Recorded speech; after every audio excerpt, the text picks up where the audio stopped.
If I don't answer you immediately, I will come back and answer you later, okay? So don't run towards me. I will walk slowly, okay? Make sure. And Hannah, just remember.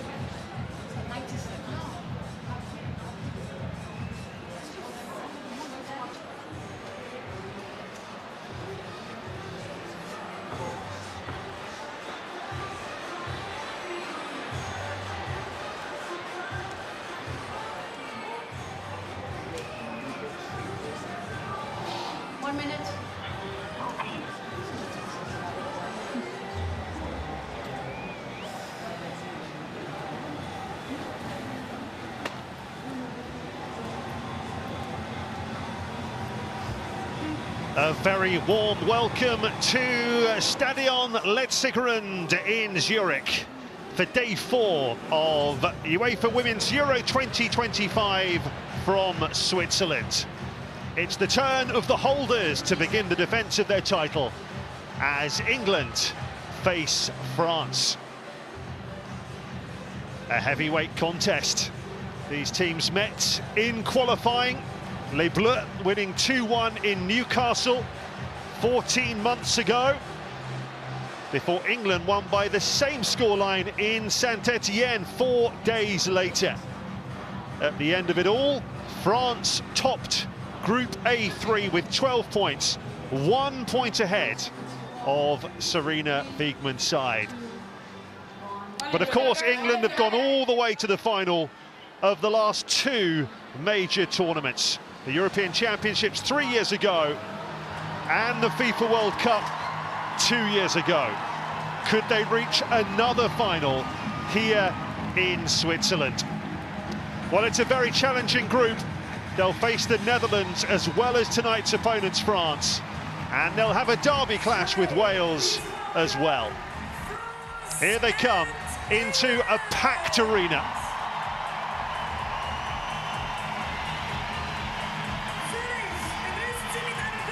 What a welcome. Earlier today, we saw the Dutch beat Wales 3-0 to get off to the perfect start. Could either of these teams also pick up maximum points from their first group game? England are in their 10th finals and their 7th in succession. This is France's 8th consecutive finals appearance since their first entry in 1997. They've progressed from the group stage in each of the last 4. We will start, as always, for the national anthems. Starting with England.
Both of those familiar anthems sung with gusto, pride and passion.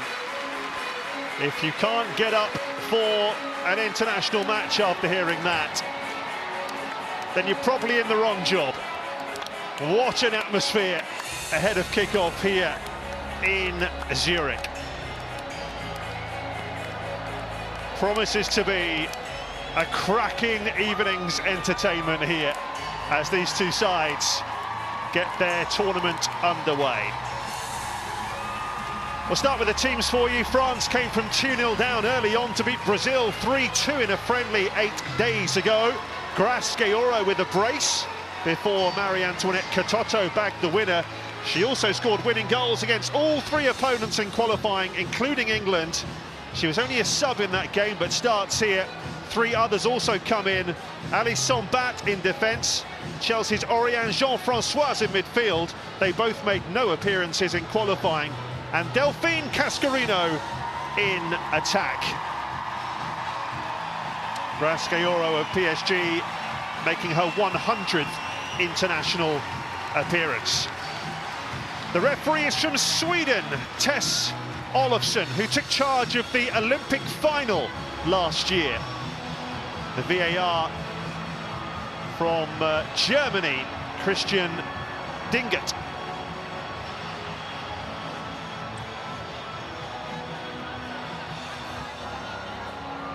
The two captains going through the pre-match formalities here in this packed stadium. The fans will certainly be playing their part.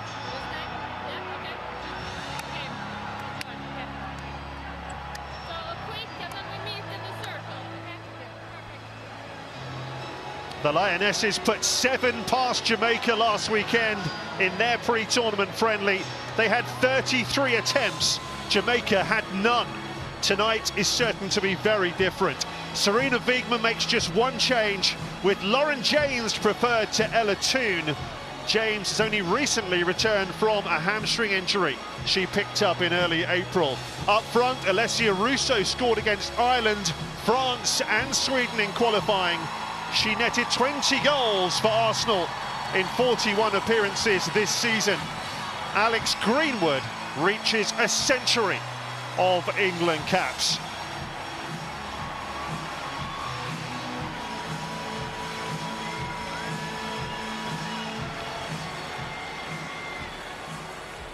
The players gather around the centre circle. And join us for a moment of silence in memory of Portugal international and Liverpool forward Diego Jota and his brother André Silva, who tragically passed away last Thursday. Bitte erheben Sie sich, sofern es Ihnen möglich ist, und nehmen Sie an der Schweigeminute teil zum Gedenken an den portugiesischen Nationalspieler und Stürmer des FC Liverpool, Diego Jota, sowie seinem Bruder André Silva, die am Donnerstag tragisch ums Leben gekommen sind.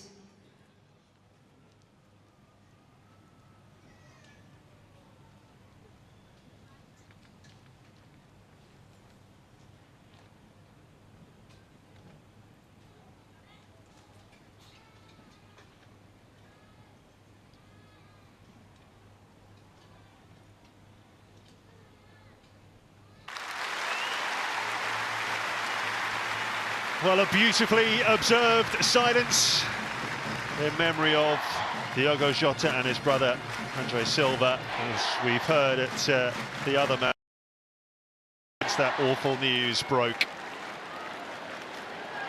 Well, we're good to go here, and what a night this promises to be.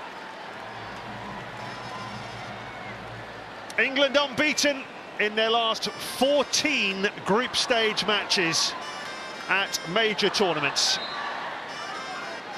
The players take a knee ahead of kickoff here.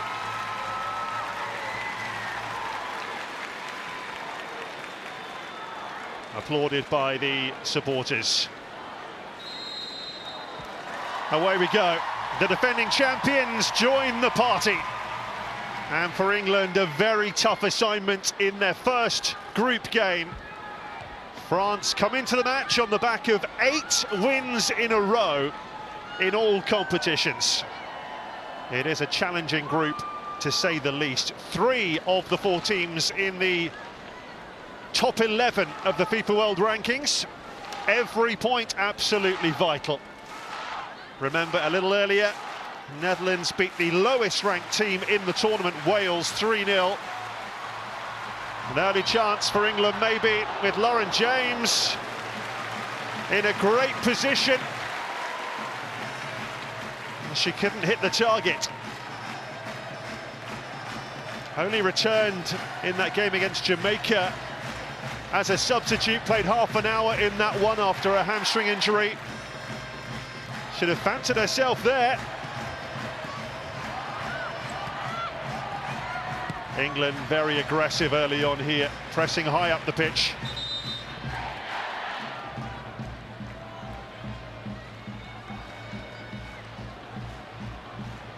France have won their opening game at each of the last 5 European Championships. And England's record in this competition is supremely impressive too. They've, of course, won all 6 matches 3 years ago on home soil to lift the trophy, and nearly lifted the World Cup as well a year later. But this is a challenge for the Lionesses, as they found out in qualifying.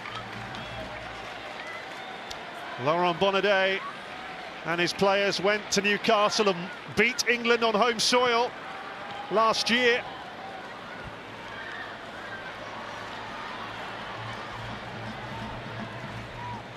Lacroix to Sombat, just 21, in the heart of defence. Part of the Lyon side that won the title. Thoroughly deserving of a place in the starting 11. Lauren Hemp for England. Jess Carter. Good challenge on Hemp, and kept in play as well by Gayoro. Really good tackle that was by De Almeida. He's an outstanding right back. Ball clatters off Stanway, and out for a throw-in to France, who have plenty of quality replacements to come. There's Serena Wiegmann, who nearly 4 years in charge now, the only coach to win the Euro title with 2 different countries after her 27 success with the Netherlands, and of course with England in 2022. It's easy to forget, 3 years ago she named the same starting 11 in all 6 of England games. First time that's happened in a men's or women's European Championship. If it ain't broke, don't fix it. Lauren James doing supremely well to get away from Sombat there. Still James, such a huge talent. 3 waiting! And it just misses all of them, including Russo. Well, Lauren James probably thinking to herself here, I can't do a lot more than this, really. She gave Alice Sombat the slip, not once but twice. And it's 3 against 1 in the middle. Just maybe a fraction too much on the ball in. The French defence absent without leave there.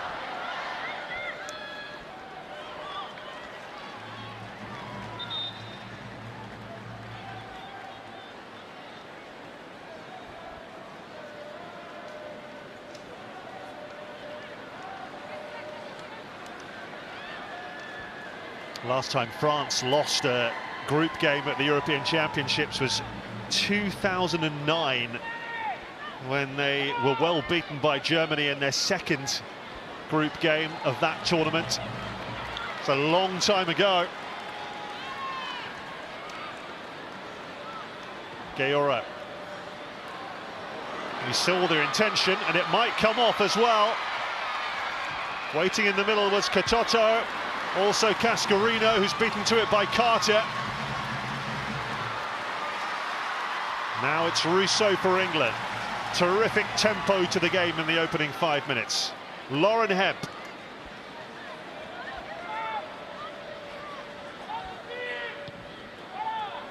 All the way back by Bayern's Stanway to Hannah Hampton.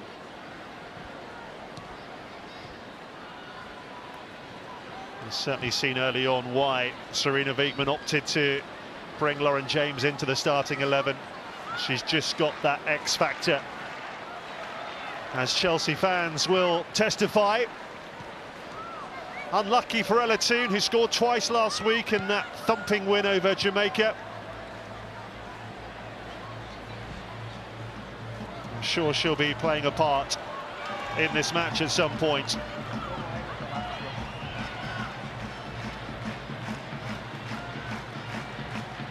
Katoto. Somba. Now it's Bacha of Lyon, won the title in France this season, as did Sombat alongside her.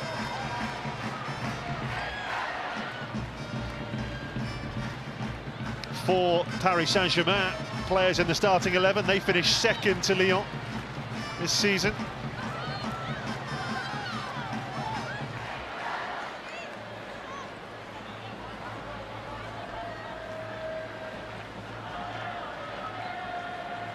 Sunday, Baltimore there, one of 5 Chelsea players on the pitch. 2 of them for France. Oriane Jean-Francois as well, of course. Here's De Almeida for the captain, Sakina Karshawi, who's been fouled by Stanway.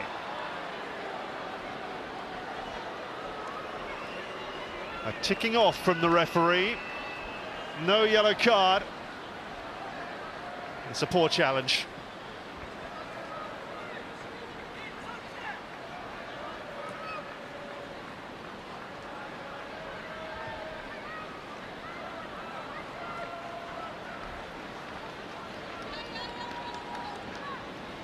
Hannah Hampton earning her 17th cap for England tonight.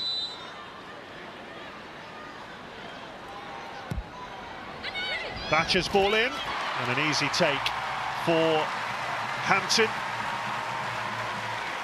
A terrific season with Chelsea, winning the domestic treble. Actually makes it 6 Chelsea players on the pitch. Cascarino for France. Well, that was a good-looking ball to the far post where Baltimore was waiting, but she pushed Leah Williamson in the back to try and get there.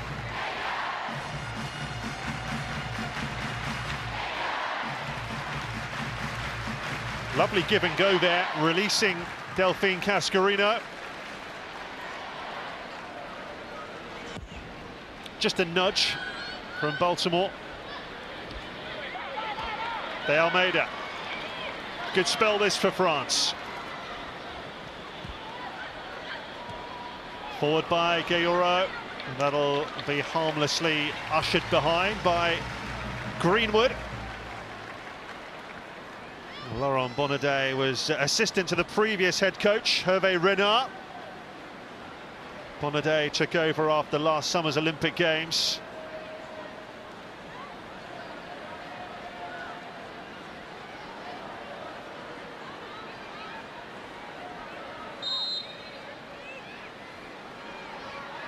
Hampton following in the footsteps of Mary Earps, of course, one of several high-profile players who've retired since the World Cup. Good-looking ball that towards Mead. Goes down under the challenge of Lacroix. Nothing wrong with that. Karshawi. Free kick to France. England players still pointing at the challenge on Mead from earlier. There's nothing in that.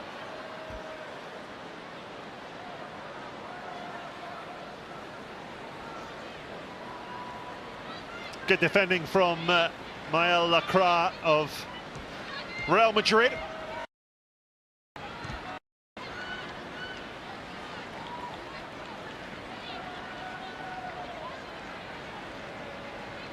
Very competitive and uncompromising opening 10 minutes here between two evenly matched teams.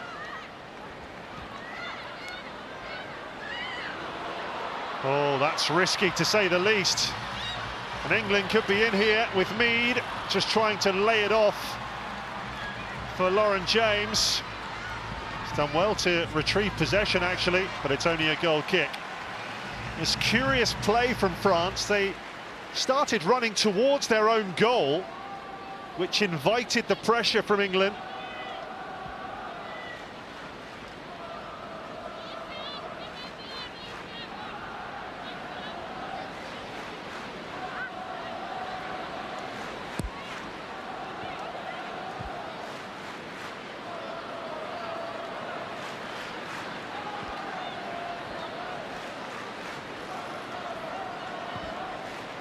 Forward it goes by Karshawi. Very nicely done that by Baltimore. She's now not over on the left-hand side.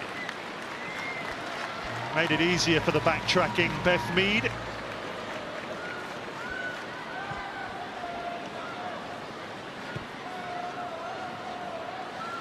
Back it goes by Batcher.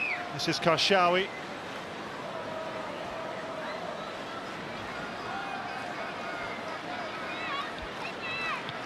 De Almeida linking up with Cascarino.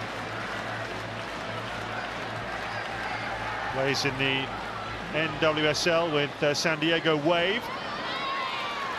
Great burst forward there from Batcher, walloped away by Williamson.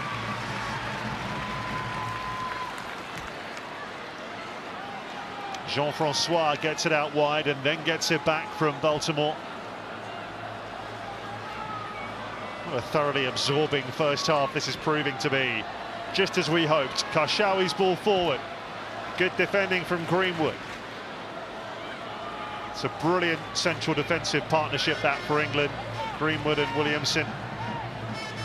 As we've seen for a long time now, Jess Carter, who so often played at centre-back, out at left-back. Sombat looking for Selma Batcher, which is a good idea. But straight out of play.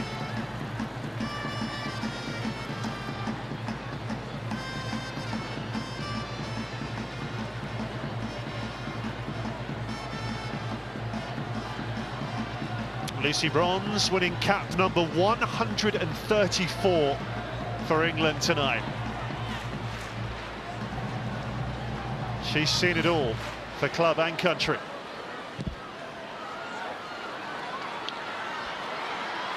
Russo to chase.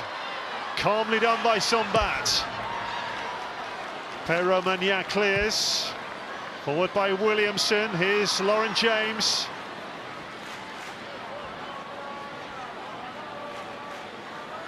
Carter.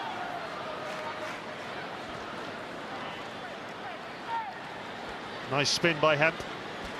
Walsh. Williamson.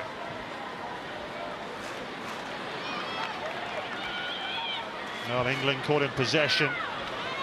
Carter should get there ahead of Cascarino. She'll have to watch Cascarino, she's rapid. That's never been Carter's greatest asset.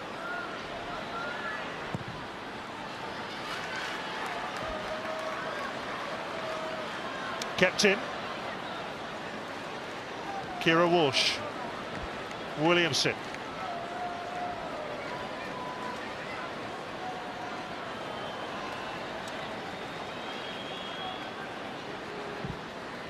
Three years ago, England played Austria in their first match. It was a narrow 1-0 win. They'd happily take that tonight. Lauren James, beautifully done. Finding Mead. Shooting chance here. Instead, she's found Lauren Hemp, pushed away and then in! Alessia Russo for England!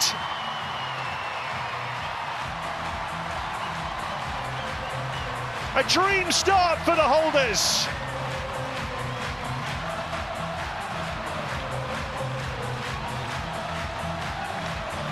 Well, Lauren James started this with a terrific burst forward. Now that is going to be tight for offside. Beth Mead could have shot, instead she laid it off for Hemp. Hemp tested Peramania. The rebound fell beautifully for Russo to stick it in. The question is, did Beth Mead stay onside in the build-up? Well, I think the goalkeeper may be disappointed when she sees that back. The one place that she didn't want to parry it was straight to Russo.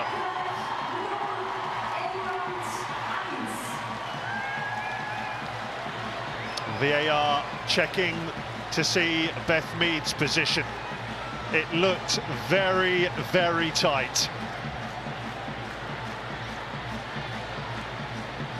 A fraction of a second later, she was well onside, but as the ball was played, it was so close.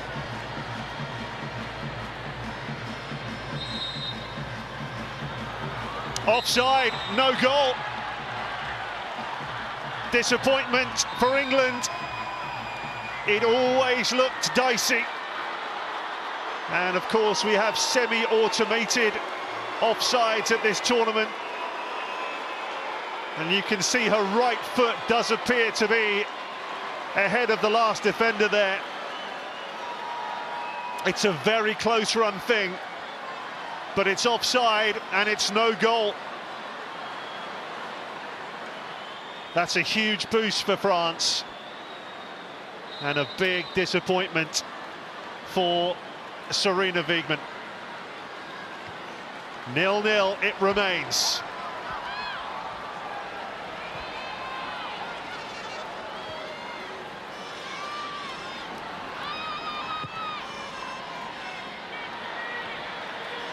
It's fractional, but offside is offside. England will have the free kick here. Hemp pushed over by Delphine Cascarino.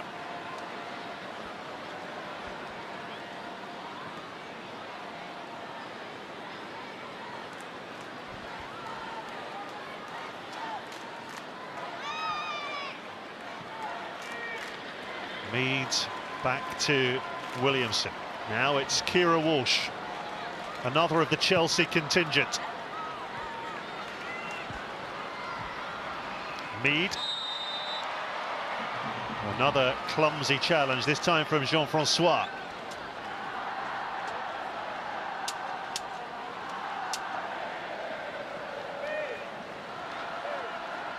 Good play that from Mead. Just slowed up, knowing the contact would come.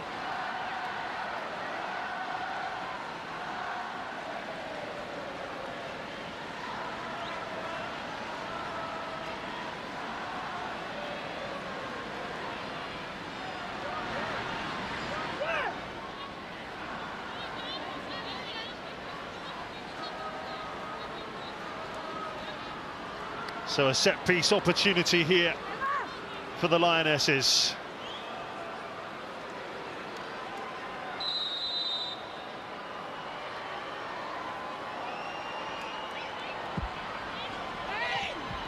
That's not what they had in mind.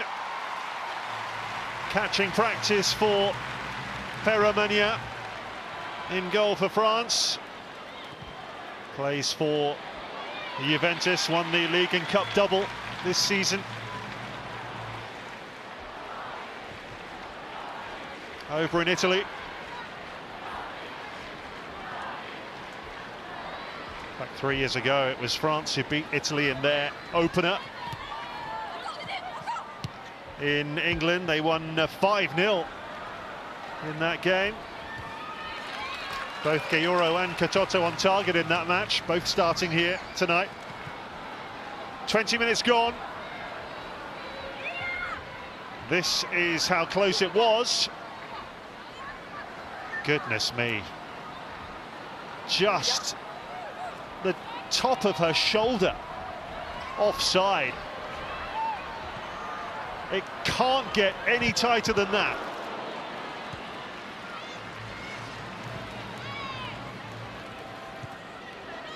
Back pass by Williamson. Coolly and calmly done by Hampton. It falls kindly for Cascarino. Up against Carter. Oh, lovely little trick from Cascarino. Beautiful ball in as well. Baltimore's there. And eventually fired over by Jean-Francois. Oh, this is an area where France will really look to exploit. Down the right-hand side, where England are playing Jess Carter at left-back. And we all know she's uncompromising. And an excellent central defender, but she's up against a rapid wide player in Delphine Cascarino. France will want to get her isolated with Carter as much as possible.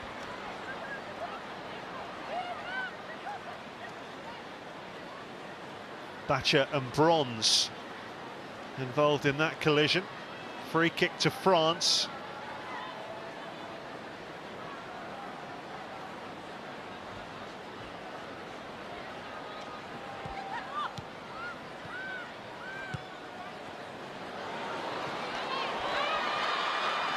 Bit of defending for England to do there. Lucy Bronze gets to the ball first.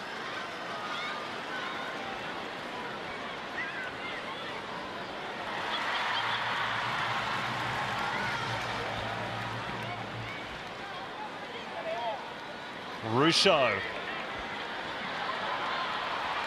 Hemp. Lauren James trying something spectacular. If there's anyone on the field who's capable of scoring with her back to goal from there, it is Lauren James.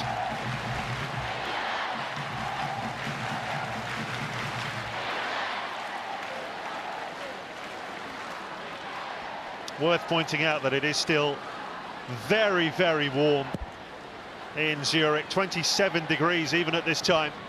But another very hot day.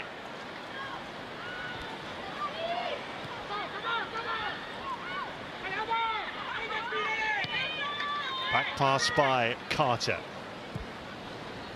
who will hope to reach 50 caps for her country in this tournament. This is her 46th.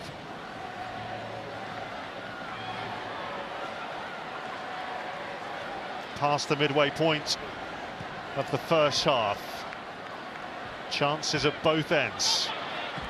Lauren James nearly getting the better of Lacroix. Not quite.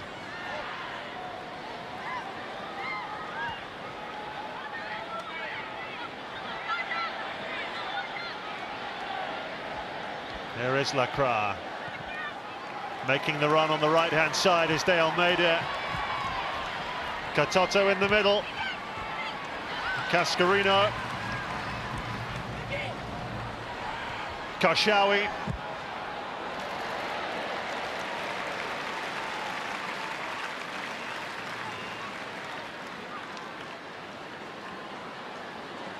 A lot of supporters from both nations here this evening.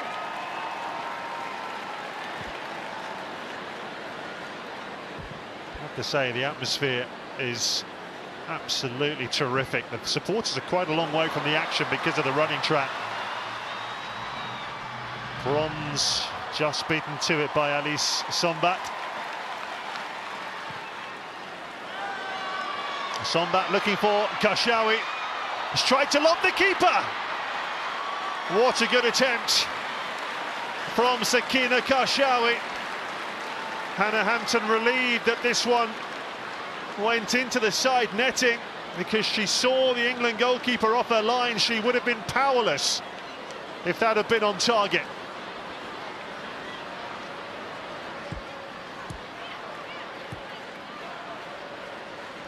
Only 3 goals for a country. This is a 90th cap. They're few and far between, but they're usually worth the wait.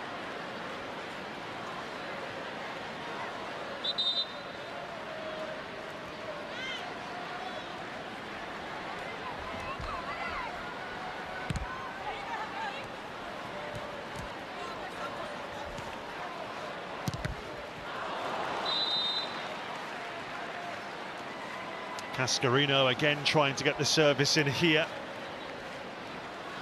Ricochets off the hand of Carter, but it's tucked in.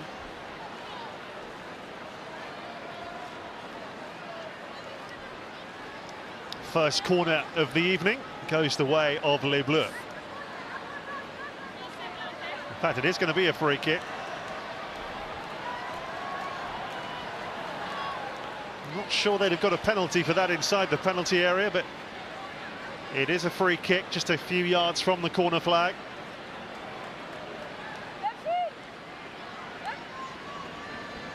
Selma Bacha, the left back, to take this free kick for France.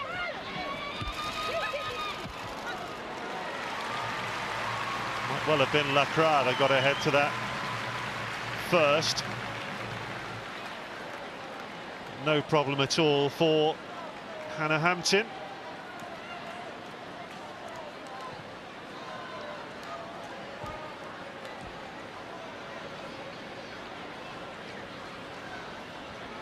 Here's Greenwood for England. Walsh. James. Greenwood sliding that through to Stanway. She was very quickly caught in possession by Lacroix. Here's Cascarino.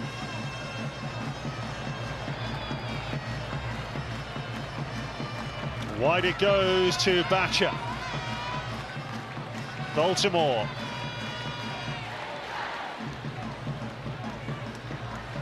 Gayura. Baltimore. Lovely drop of the shoulder to get away from Bronze from Baltimore. Oh, the cutback is cleared by Hemp, crucially for England.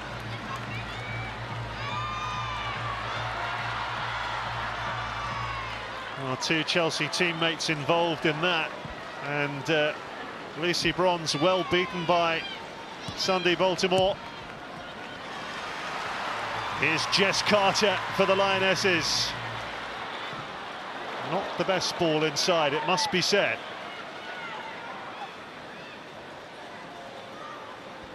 Jean-François.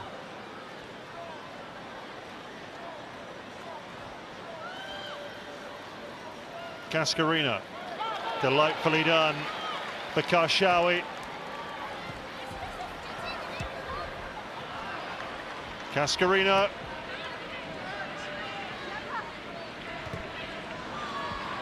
Trying to get the better of Carter again. And Carter did well to stop her from getting any sort of shot away there. That one from Bacha, no problem for Hampton. She's quite capable of scoring from there on that left foot. Did loop up awkwardly via the deflection.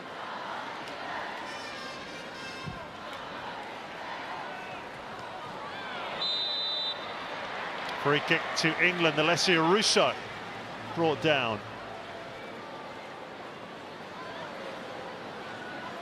Sombat, the defender, shoving the back on the Arsenal forward who had such a phenomenal season.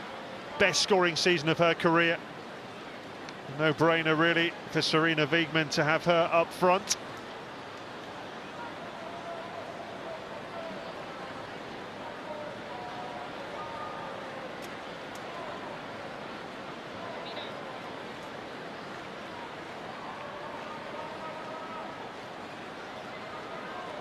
Laces sorted.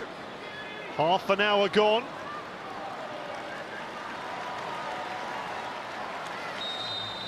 No goals, but it's been high-quality stuff.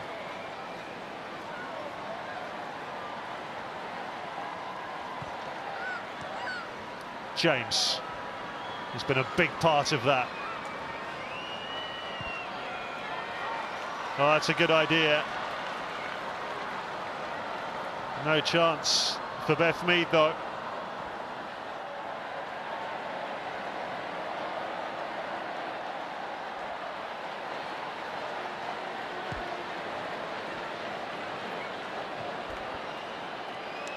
Pauline Peramania winning her 66th cap in goal for France. Bacha. Put in by Mead. Defending from the front.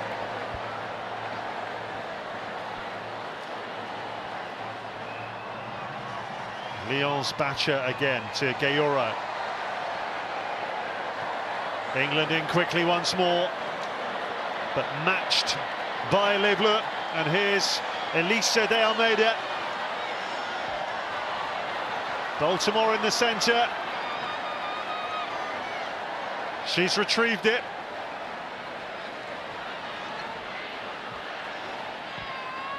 Katoto is there, so too Cascarino. And de Almeida, brilliant stop from Hampton. De Almeida again. Kashawi.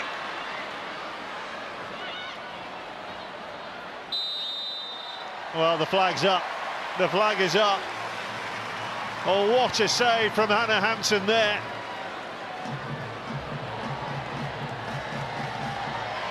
Baltimore did brilliantly. You can see that Cascarino's in an offside position, so I don't think this would have counted. But Hampton wasn't to know that. Brilliant stop. And eventually the flag did go up.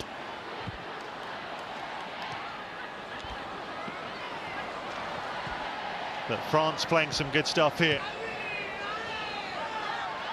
Bacha taking on Mead and beating her. Lucy Bronze puts it behind for the corner. But an impressive first half from Selma Bacha. First choice for Lyon. Title winner this season. You can see why.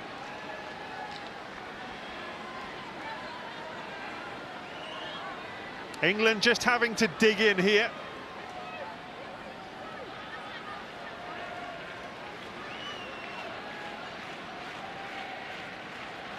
First corner of the match. Short by Bacha.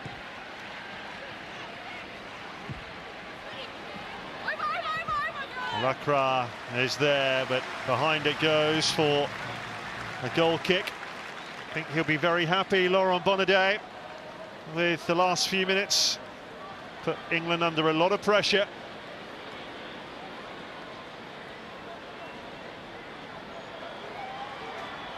Serena Wiegmann said to us before the game, this France team have dynamism, power, speed. But she did add with a smile, we're a good team too.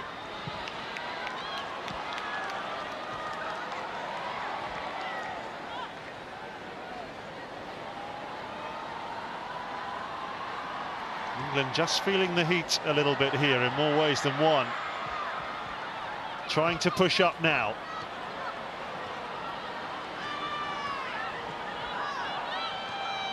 Kashawi. France wanted a foul there by Lauren James. On we go though with de Almeida. Cascarino. Oh, the cutback is behind her teammates, and now the referee will stop the game after that earlier challenge.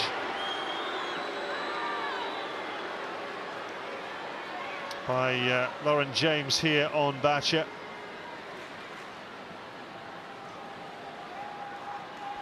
It was a nudge, but it was shoulder to shoulder, which is why no free kick was given.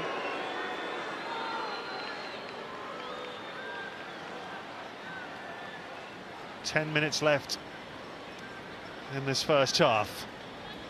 No goals, but no shortage of talking points. It's certainly not been cagey. Russo, lovely touch that. He just couldn't work it wide for Hemp. It was given away by Stanway. Here's Cascarino. Oh, it's brilliant! And Katoto puts France in front.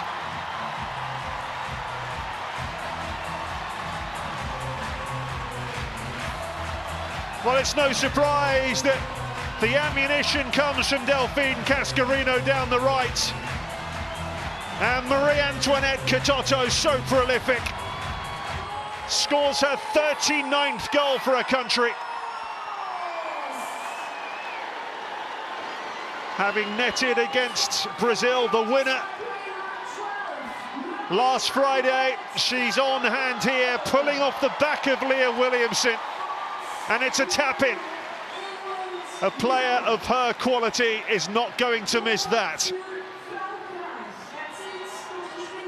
Beautiful service from Cascarino and a composed finish from Katoto.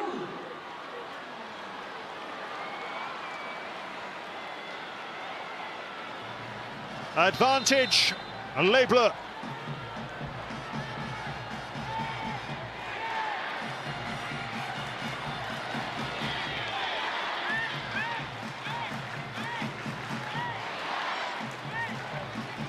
I'm sure he will feel his side thoroughly deserved that.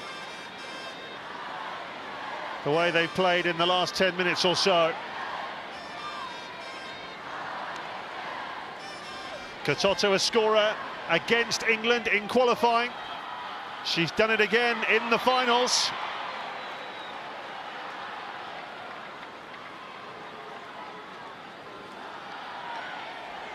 Scored in the opening group game 3 years ago against Italy. And on hand to stab that over the line with minimal fuss.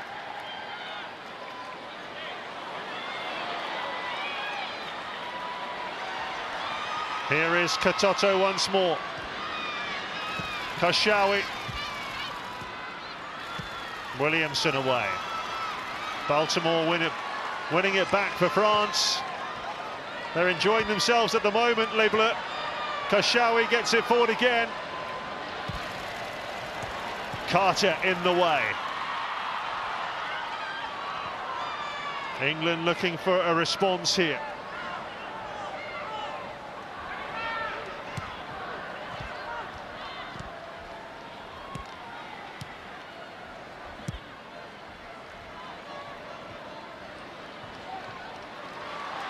Very nicely done by Russo.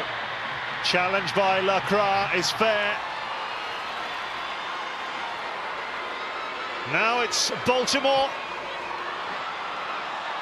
Oh, she can get the shot away here, and she's made it 2-0. A devastating spell for France. Sandy Baltimore of Chelsea making it 2-0. 2 goals in 3 minutes for Les Bleus. And the holders are on the ropes in their opening group game.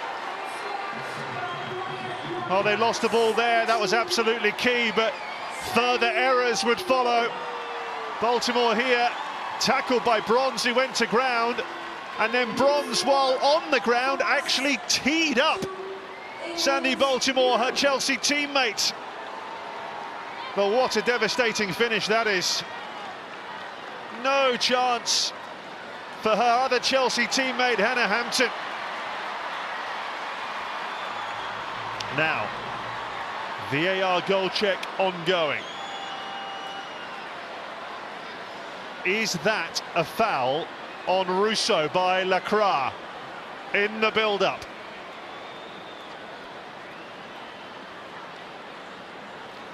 Well, it looks like she gets the ball, but does she get Russo first?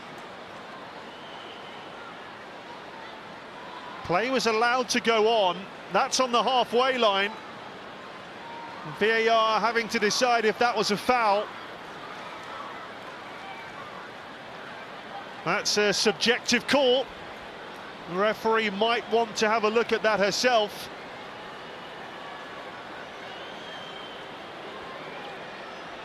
Well, England have had one chalked off for the tightest offside you're likely to see.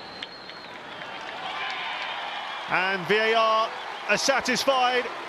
I think that is a goal. Yeah, it's 2-0.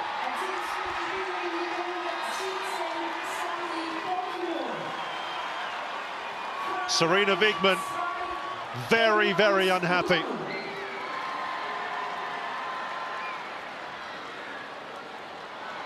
The holders are up against it big time here. England will be back here in 4 days' time to take on the Netherlands, which will be another extremely difficult challenge.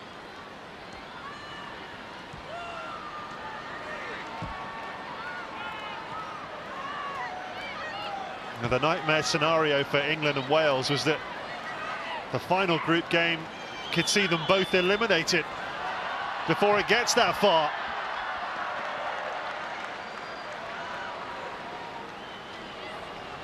A lot of football to be played before then. That's the challenge that England were unhappy about.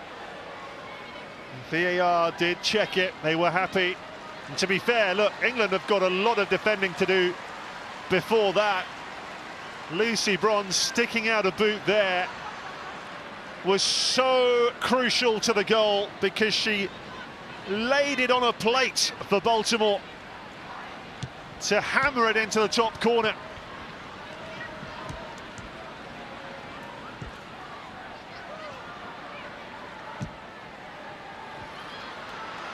Russo. England desperate for a response here. Could they get one before half-time? Beth Mead. And Captain Williamson. They're trying to hem France in a bit here. Carter.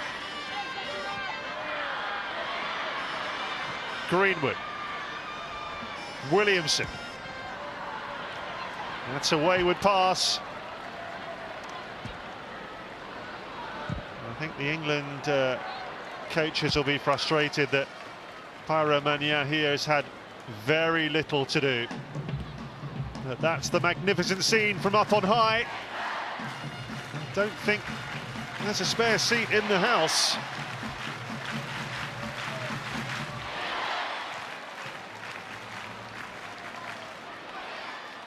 Hemp. Oh, brilliantly done by Sakina Karshawi. France have looked very dangerous on transition. England mistakes ruthlessly punished. Greenwood stepping, Williamson stepping in. James laying it off for Beth Mead here. It's over Russo, headed behind by De Almeida, and England will have their first corner. Oh, she just overhit that cross, Beth Mead. Her Arsenal teammate Russo was desperate for the ball to arrive on her head.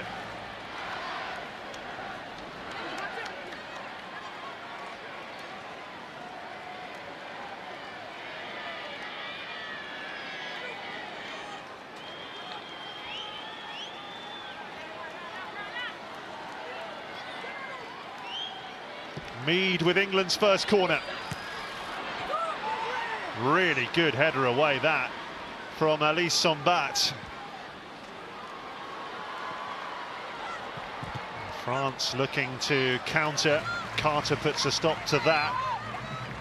Oriane Jean-Francois beaten to it. Oh, it's breathless stuff, isn't it? Here in Zurich. England have got an almighty job on their hands in the second half here. Defeat on match day one put so much pressure on the Netherlands game back at this stadium before they play Wales in St Gallen. That's on the 13th. Jean-Francois, beautifully done for Baltimore. As we move into 5 minutes of first half stoppage time. Baltimore against her Chelsea teammate Lauren James. Goal kick is given.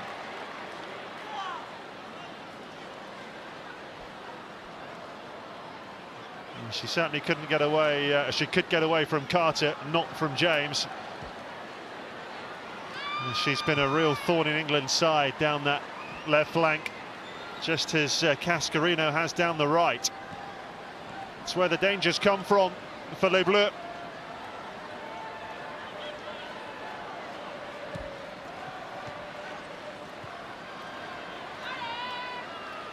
And after a bright start from England, France have certainly been the better team for the last 25 minutes.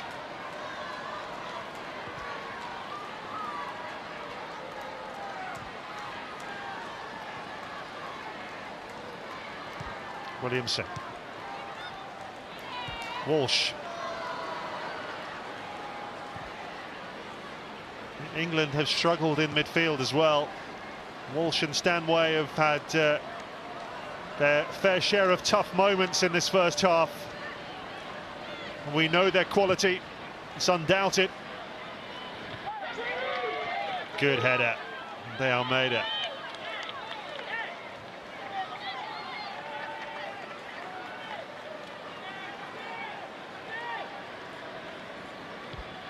Another of the Paris Saint-Germain contingent.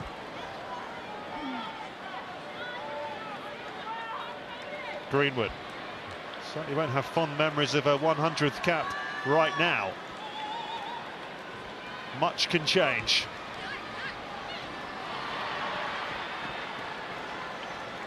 Hemp went down there under the challenge of Batcher, hoping for a free kick. It's just a throw. Greenwood.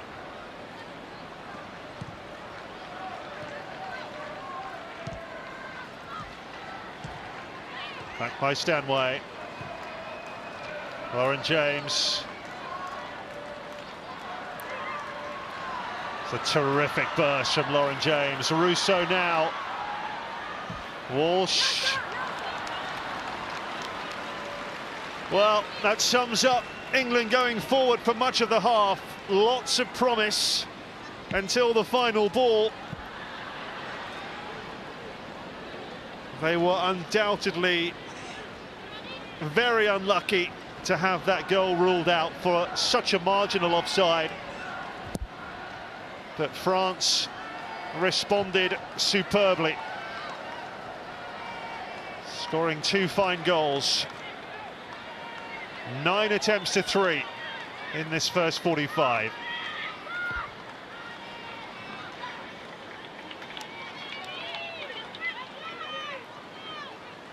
He will be absolutely delighted. But he'll also know the job is far from done.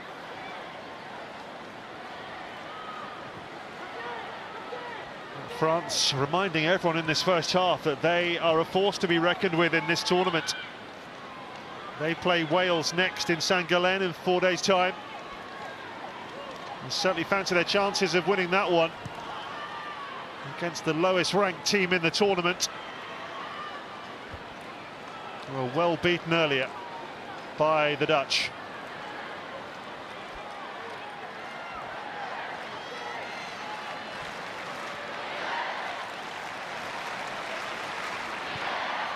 England very much looking like a team who need half-time to come. They can regroup. Sarina Wiegman can say what she needs to say, make any necessary changes, go again. Hemp on the right. Promising this for England, but not for long. They've defended impressively, haven't they, France? Alice Sombat again. Been absolutely terrific. A reminder, she's only 21. This is only her 5th cap for France. Walsh's ball forward towards James. Here's Russo. Laid off for Stanway. Loops up via deflection. Is there time to take the corner? 5 minutes of stoppage time played.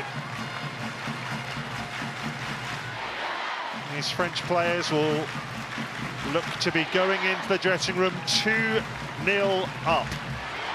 And England need to crack on here. Once the corner's cleared, I'm pretty sure that will be half-time. Sarina Wiegman will be having to do the job to turn this around. Greenwood's corner. Very good header away.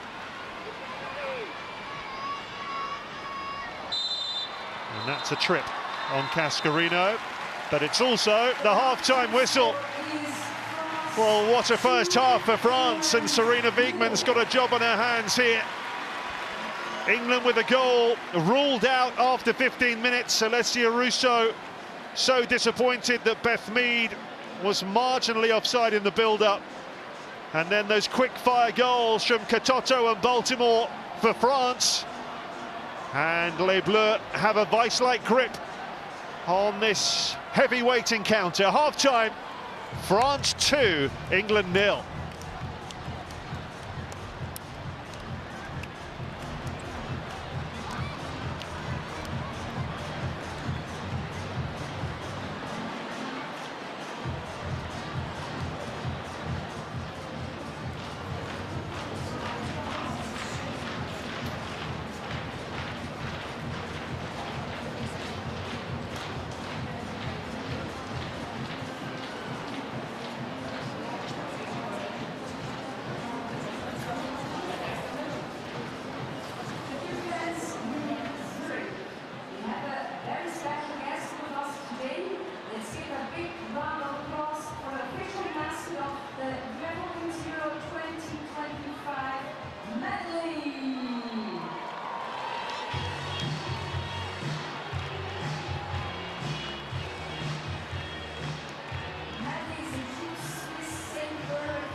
Welcome back to Stadion Letzigrund in Zurich.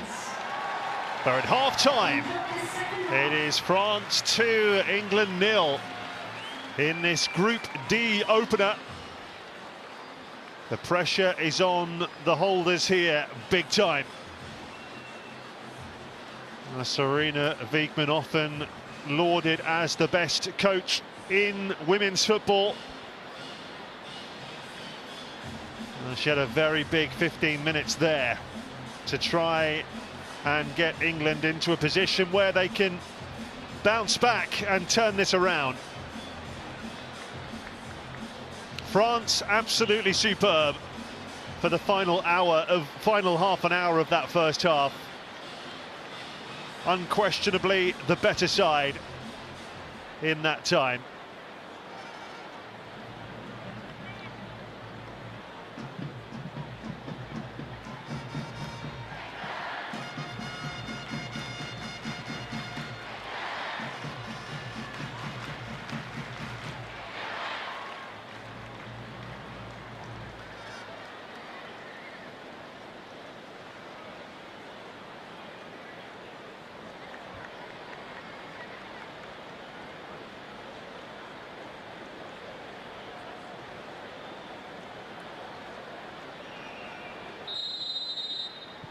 Well, no changes in personnel for the start of the second half. Sarina Wiegman keeping faith with the same 11. No defending champion in this competition has ever lost their opening game. England are going to have to go some to avoid setting that unwanted record. The last time they were 2-0 down at a European Championship was 2001 against Sweden. They went on to lose that 4-0.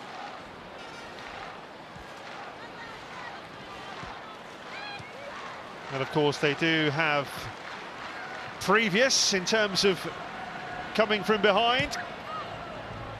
Their quarter-final against Spain 3 years ago, a classic example.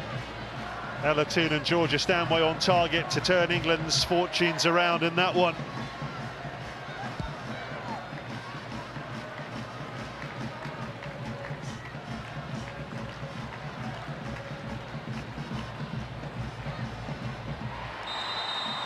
Handball given there against Lauren Hemp.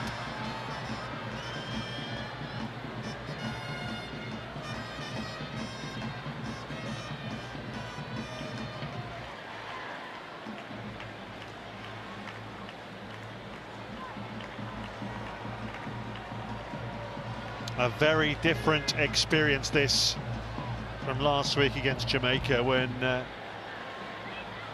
Lionesses had it all their own way. Jamaica didn't have a shot in that game, losing 7-0. Very different opponents for England here. They're a classy team, Les Bleus.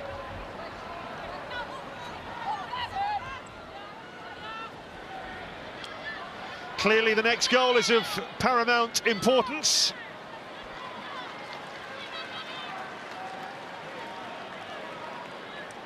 I'm sure Sarina Wiegman will have stressed the importance of England getting it. Could turn the tide here in Zurich. Remember, England unbeaten in their last 14 group stage matches at major tournaments. That record very much on the line here. Carter. Hemp.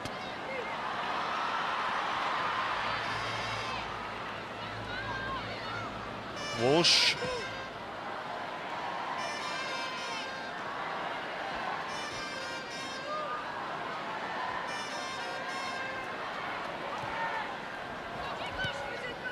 Mead, given away to Karshawi.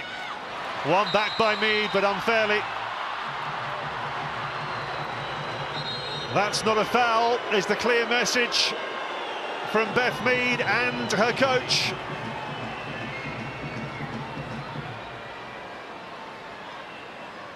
Well, there's not a lot in that, is there?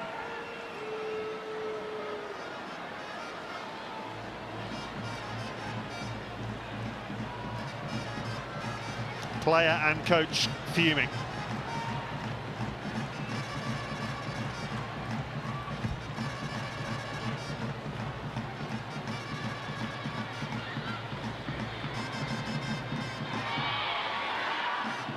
Walsh for England.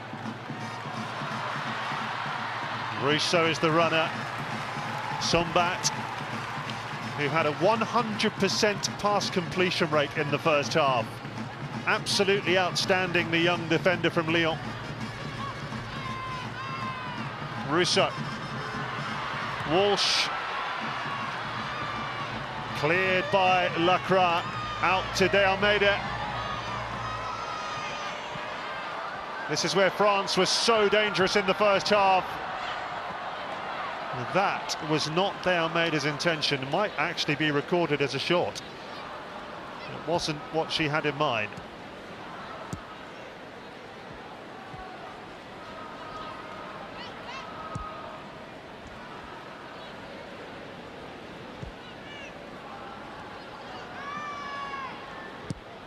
Well, that stunning spell towards the end of the first half, turning the match emphatically in France's favour.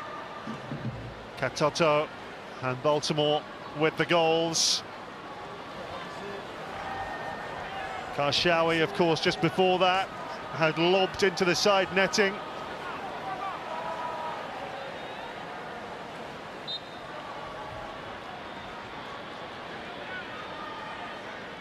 England had the lion's share of possession, but just one attempt on target in that entire half.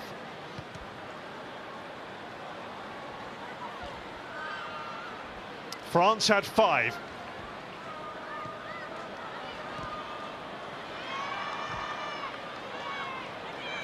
Here's Cascarino.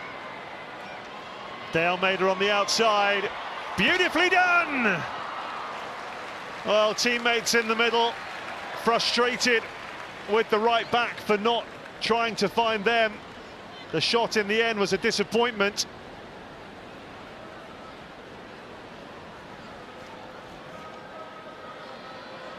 Does have 5 international goals from right back, Elisa De Almeida.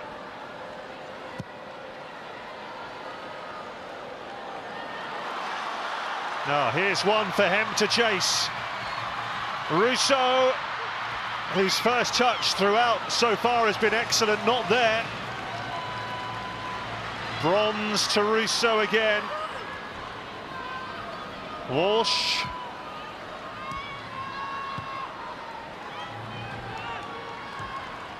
Williamson. Lauren James. Once more, really well defended by Lacroix for France. Lacroix and Sombat in the heart of that French defence have been absolutely terrific. James. Batcher hasn't been too shabby either. She brings it away.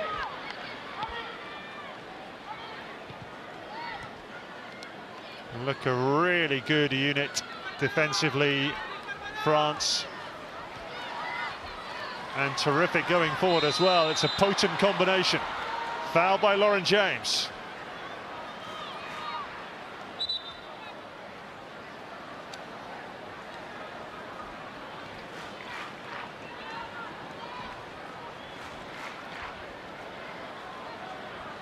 Very, very frustrating opening 53 minutes for England.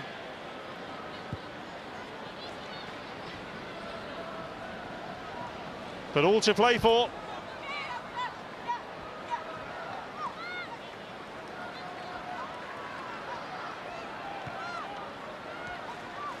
Kira Walsh.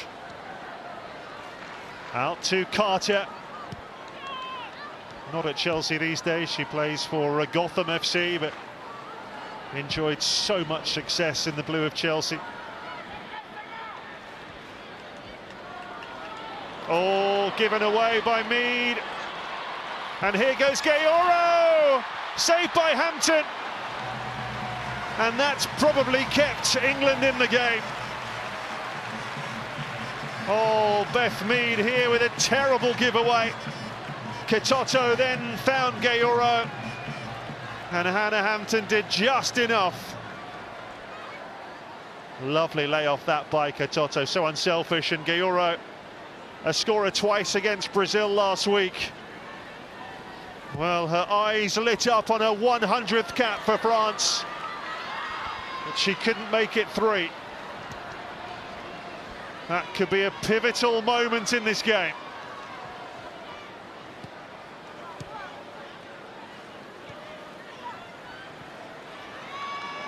Stanway, who's really struggled in midfield for England.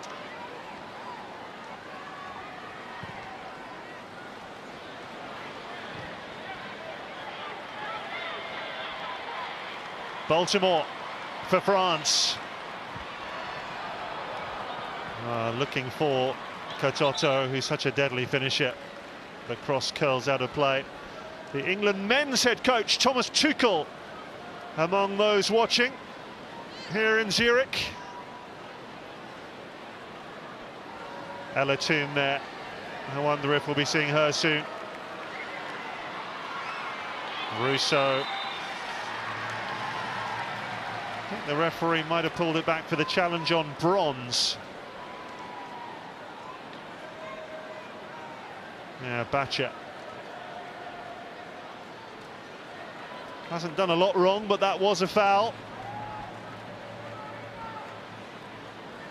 It definitely feels like England need an injection of something new here. Ella Toon could be just the ticket. Kira Walsh to Williamson, back to Walsh again. Bit of space for Mead here. On for James. Good block from Sombat. Sombat in the running for player of the match here so far. She has been impeccable. What a talent.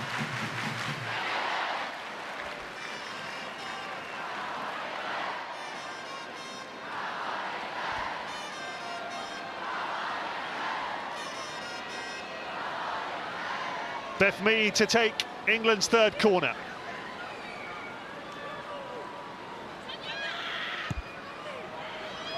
Well, France just switched off there. Lauren Hemp had the shot. Wasn't her best attempt. Smothered behind for a corner again. They just lost their concentration there, France.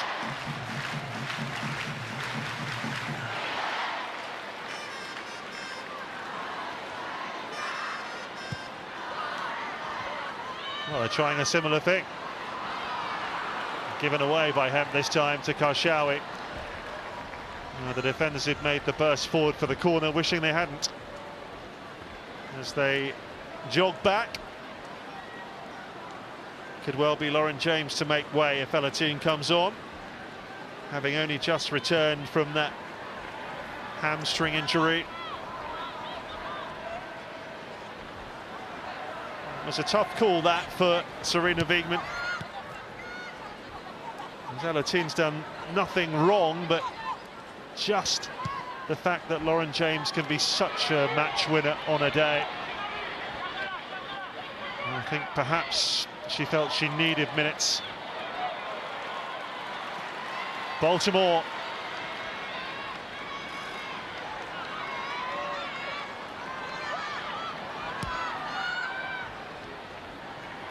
Batcher. Karshawi.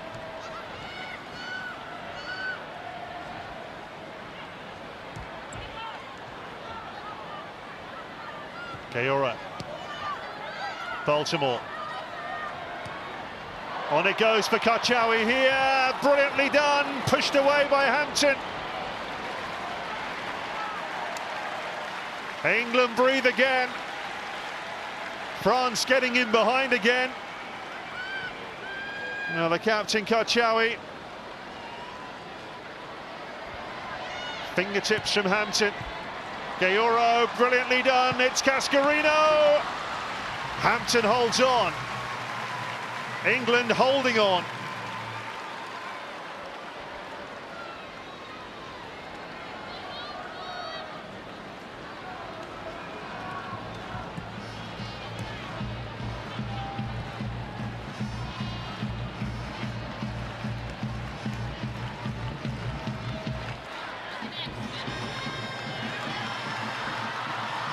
Lauren James.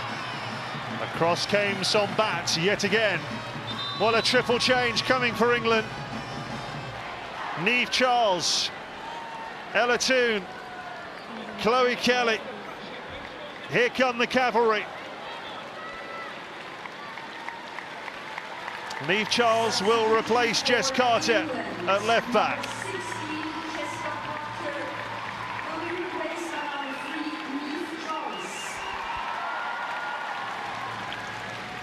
Beth Mead sees her place taken by Chloe Kelly, who scored the winner in the final 3 years ago, so memorably.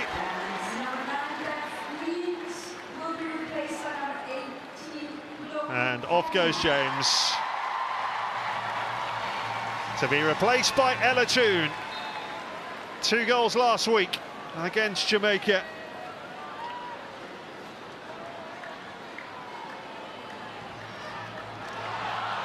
Take her tally to 21 for her country. This her 60th cap.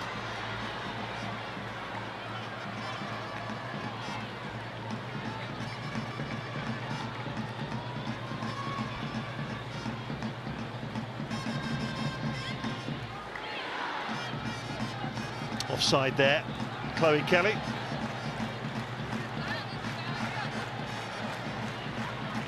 Toone was on a sub in all 6 qualifiers.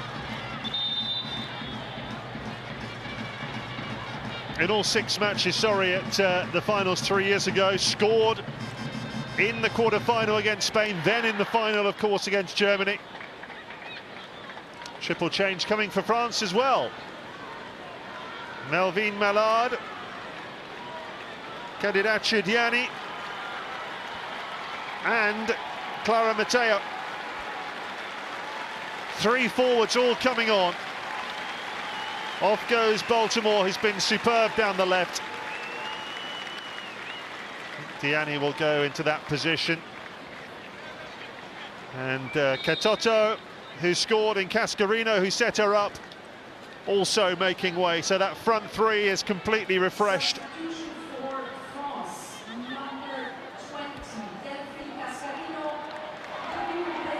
Here goes Mallard of Manchester United. Her first contribution.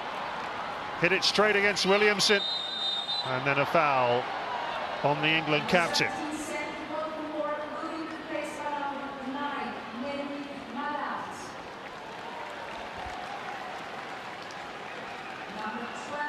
Those two have come up against each other in many a Manchester derby.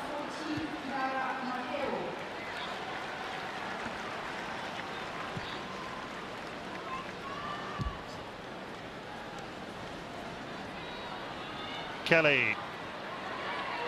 Oh, couldn't find Toone.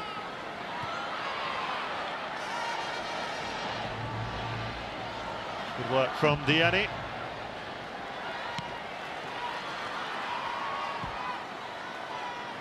Well, who can provide the flash of inspiration? 6 players on, 3 for each team.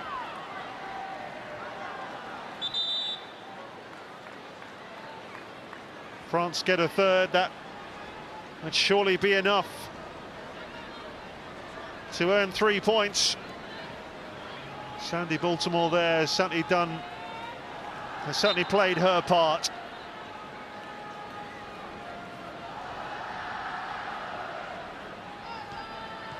Reminder that France play Wales next. If they win that, it could well be enough. 6 points to their spot in the quarterfinals. Oh, beautiful play here from France.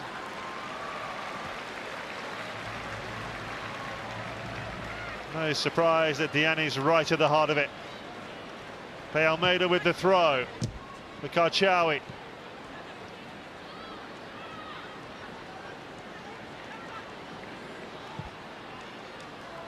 Karchaoui looking for Mallard, headed back by Bronze.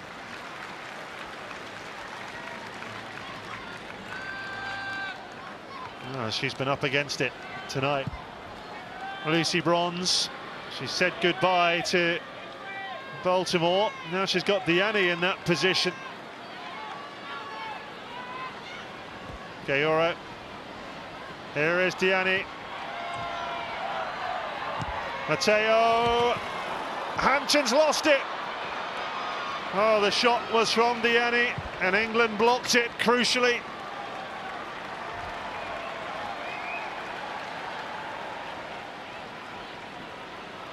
Oh, it was good defending, really, because the centre-backs must have thought Hannah Hampton would deal with that. But they got back anyway, just in case. De Almeida.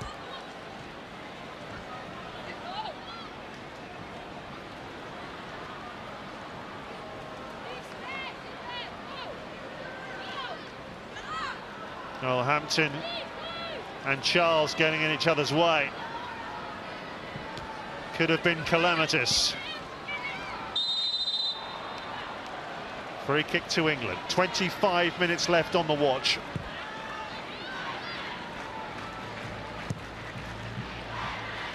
France very, very impressive.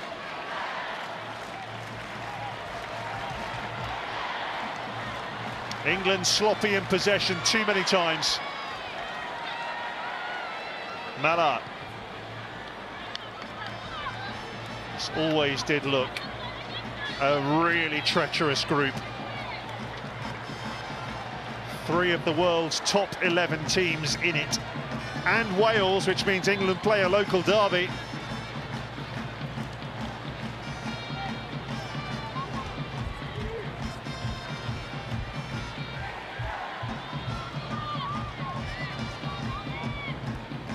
Serena Wiegman would take a point from this one now. They've really looked like scoring since half-time, England.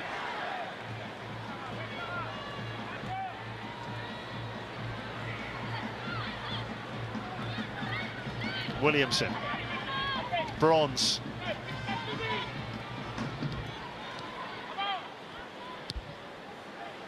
Kelly. It's all very comfortable for Les Bleus. A Russo. Greenwood. Now Hemp of Manchester City.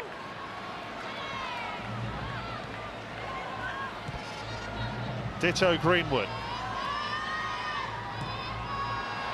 Toon into Hemp.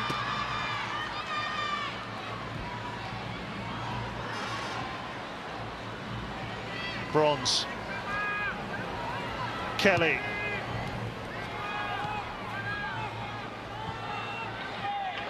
Well, France will be delighted with that. The ball ends up back with Hannah Hampton.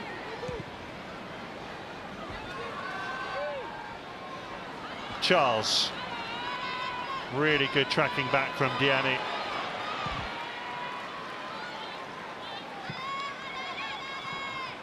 De Almeida opts for safety first. Midway through the second half. A few grimaces on the faces of the England supporters here. Game has not gone the way they envisaged so far. Russo. Blocked by Karchaoui. And then 2 players go down holding their heads here. Williamson for England. In fact, it's the 2 captains, Williamson and Karchaoui.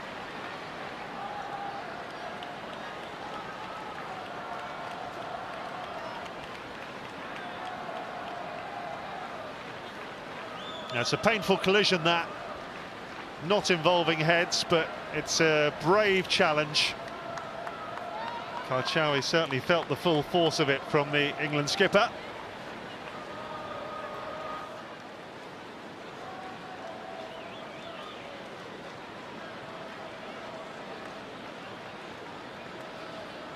Well, France have won their opening match, each of their last 5 tournaments, going back to 2001 when they lost to Norway. It's looking like they'll be winning their opening match for the 6th tournament in a row, unless England can produce a memorable final quarter here.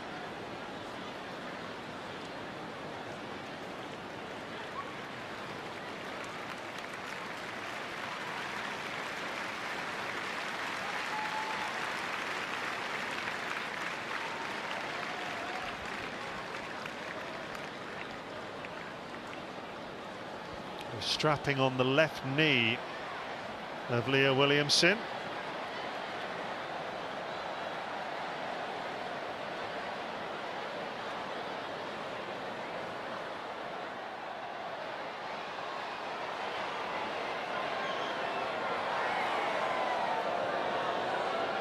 You can see the stud mark on her back there. That's a painful one.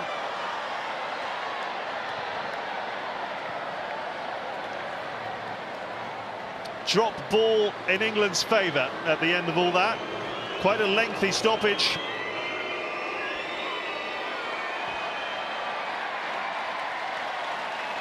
Kelly. It's a good-looking ball. De Almeida against Hemp. Goal kick is the verdict. 20 minutes on the watch for England to turn this around, and for France to hold out for what would be a terrific 3 points on match day 1 for them.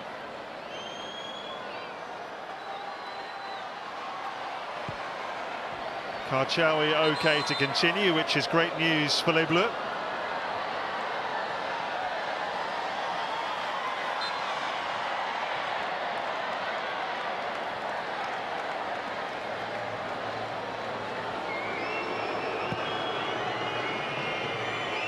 Still haven't really tested Paraman yet. Have England.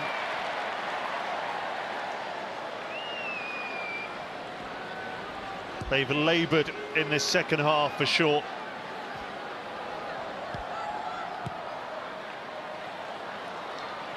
Works out nicely for England, that. Ella Toone. Again, the passing just not as crisp as it should be from the Lionesses.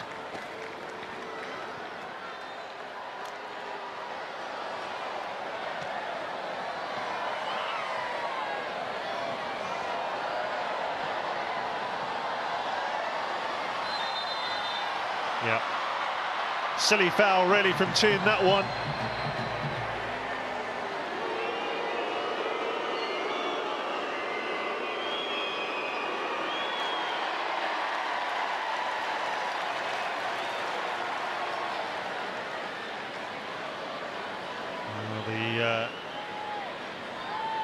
France coach would have taken this beforehand.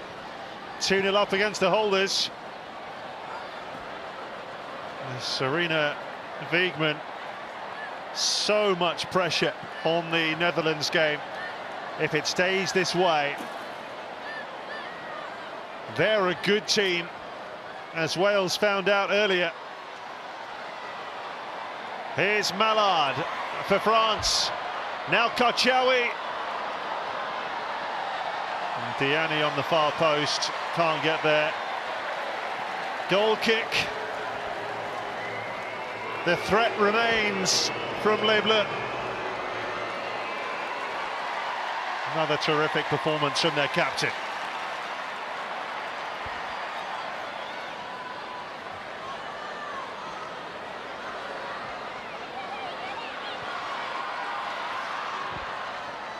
Cleared by Lacroix. France still eyeing up a third goal here.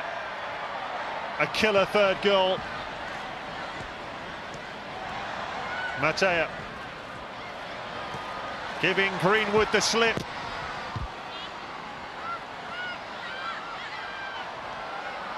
Retrieved by Gayora. Could easily have scored earlier.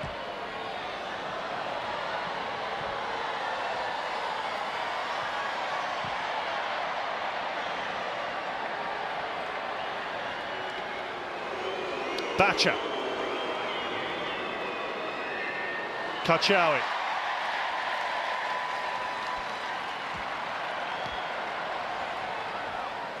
Bacha once more. Mallard. Well, Bacha went to ground there, but play goes on. Williamson, oh, it's a poor ball. Karchawi read it. Bacha, Mallard. England looking rather sloppy and weary here. Can France take advantage and seal the game? Bacha. That's a foul by Elatoon. Be the first yellow card of the night.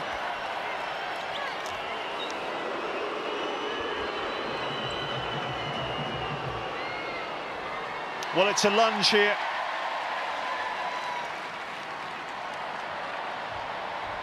One of those where you get the ball and the player, but it's aggressive, and more often than not that'll be a caution.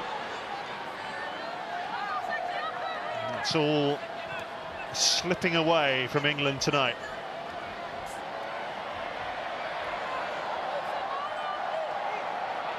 That's Grace Clinton waiting to come on.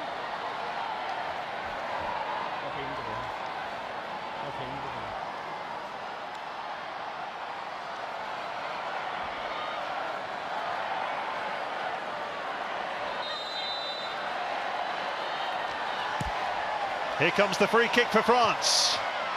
Headed away by Russo, De Almeida, and laid off for Jean-Francois. Hacked away from almost on the goal line by Bronze. Still not away. And the header from Diani is wide. England breathe again. De Almeida putting a terrific ball in there. So Manchester United's Grace Clinton replaces Georgia Stanway.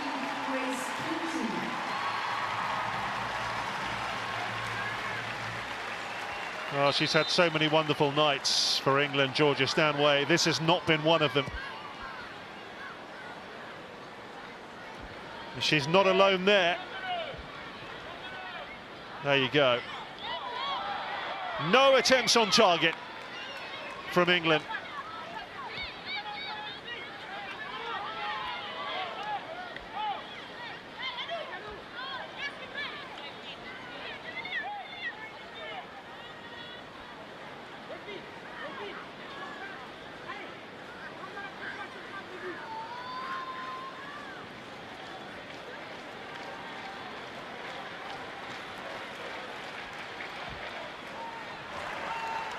Here come France with Matteo. Really well done, Leah Williamson. Just first to every second ball though, aren't they?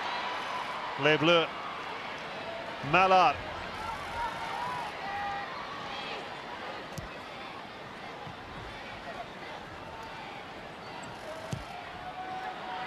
Bacha. Diani just beaten to it. Lauren Hemp away.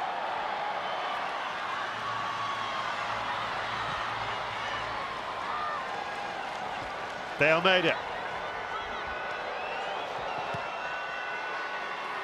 Lauren Hemp put a stop to that. But that's all she did.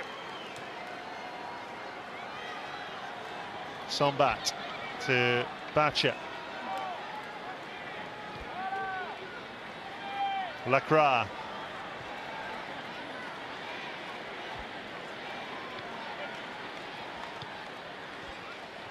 Mallard. Bacha.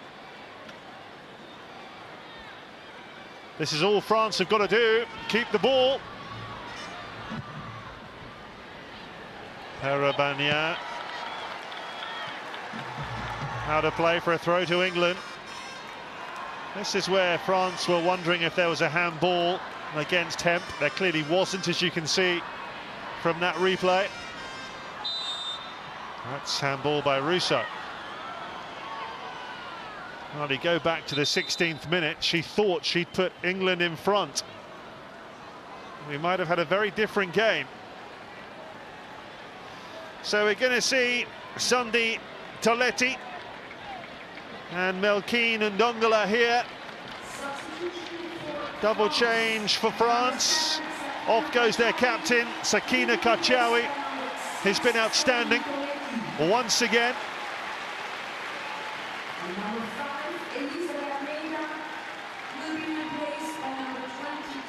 And we also say goodbye to Elisa de Almeida.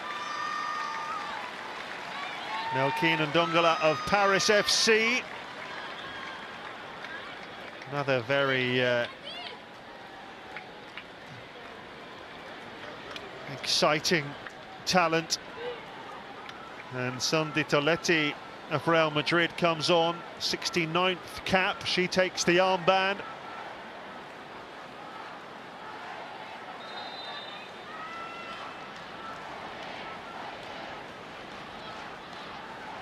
Dongala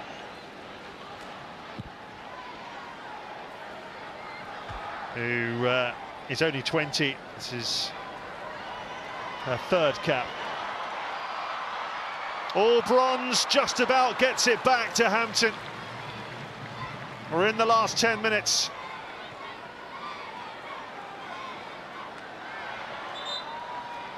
Eve Charles can't keep it in. Today's official match attendance is 22,532. Well, that attendance, the capacity is 22,500 and the attendance is 22,532, so that tells you all you need to know. Tickets like gold dust for this one.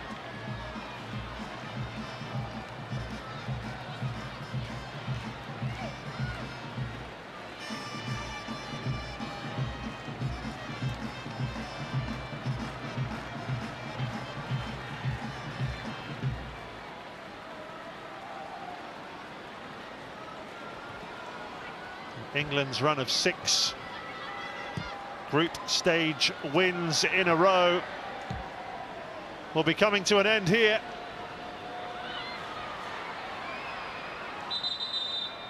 Russo fouled by Lacroix.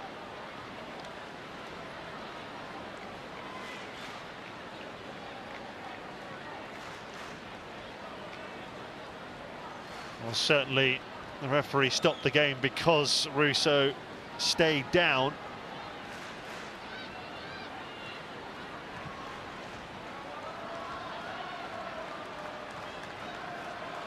Time not on England's side here.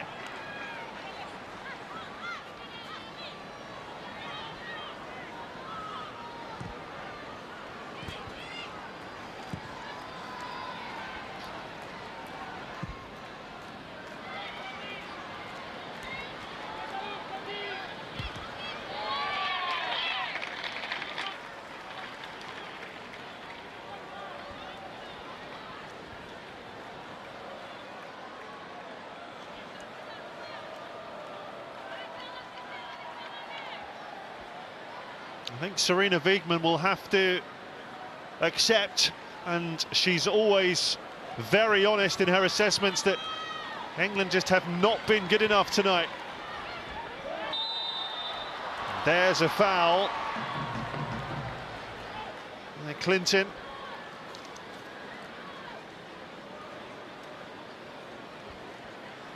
We know that these lionesses are capable of far more than this.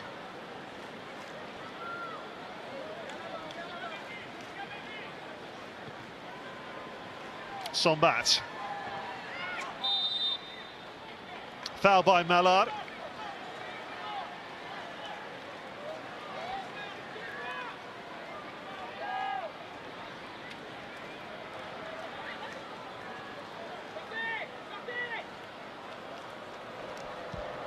Well, England are going to have to beat the Netherlands in 4 days' time here.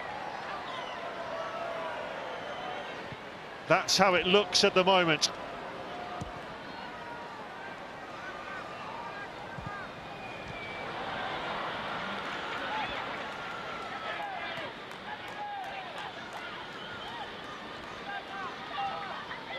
Williamson. Walsh looking for Niamh Charles. Well, the service that she can provide from wide areas is exemplary, but she hasn't once been able to get into a position where that can happen. That's young Michelle Aguimang, who will come on for the closing stages for England. Another terrific young talent, just 19.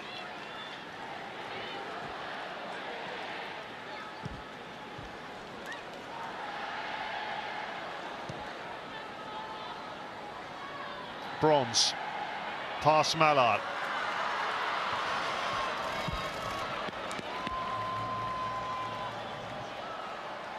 France have just repelled all of those attacks. Since going 2-0 up, they have had very few real scares. Here's Hemp. Oh, a chance for Ella Toone. Brilliant block. Toone again. Oh, she's wide, via a deflection, it'll be a corner. Well, that is as close as England have come in the second half. Toone brilliantly blocked by Sombat. And the second one came off Batcher for an England corner.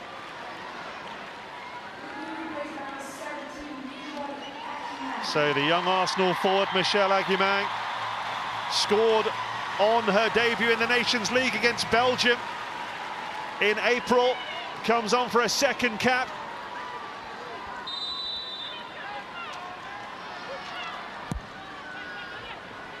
Kelly's corner, clear to the edge of the box, and Walsh, and it's in! And England have a goal! Keira Walsh, with only her second ever goal for England. And could that be a lifeline for the holders?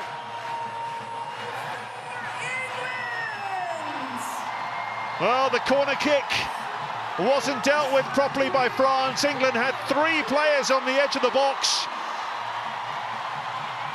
And Keira Walsh found the corner via the fingertips of Peramania. Couldn't keep it out. And the deficit is halved.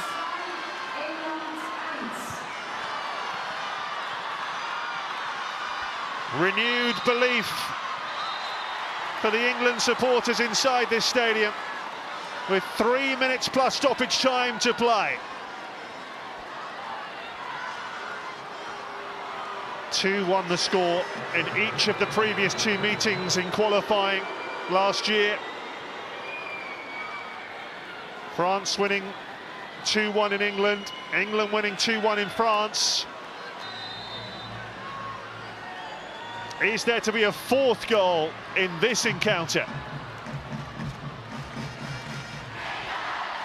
They'll be kicking themselves, Les Bleus, if they can't get this one over the line. Aguimang to chase this down, away by Lacroix, crucially.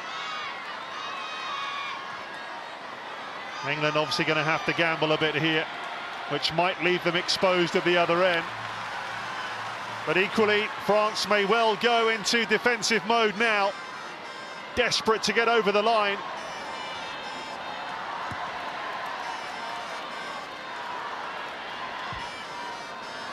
Charles with the ball forward. Throw to France, there'll be in no hurry to take this.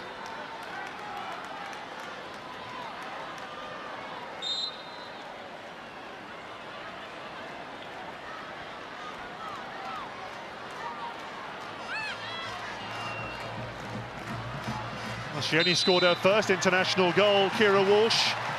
against Belgium in April. Now she's got 2 in the space of a few months. This is her 88th cap for her country. England going long. And it could work out for them. Aguimang. Laid off to Clinton. Walsh with the ball forward to Aguimang again. There's no one there for England, but she kept it alive there. Did Chloe Kelly. Aguimang's underneath this. Cleared as far as Clinton.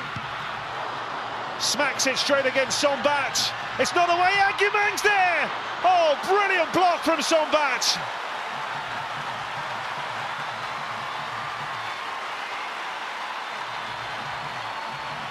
Well, it's been an incredible performance from the 21-year-old Lyon defender. 2 heroic blocks. Aguimang denied, but England have a corner. They scored from their last one. Moving towards stoppage time at the end of the game. Kelly takes. Cleared as far as Walsh, and 5 minutes of stoppage time signalled. Russo's ball in, it's looping! Onto the roof of the net. Much to the relief of Peramania. Well, there's the goal that has set up this grandstand finish.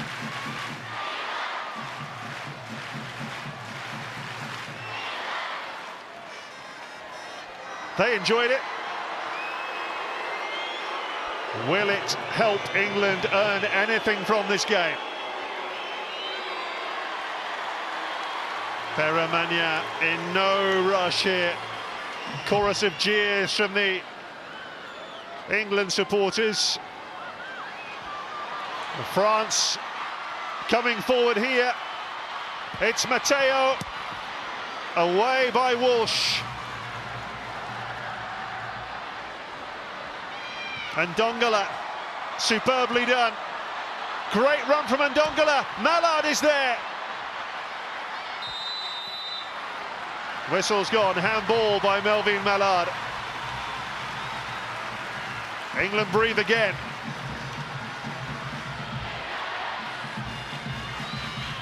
It's been an enthralling encounter between these two. Once again. Confirmation that Peramania got a yellow card for time wasting.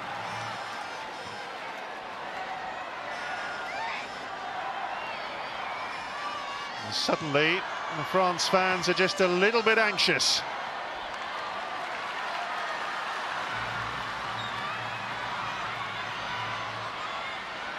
Didn't reach Russo.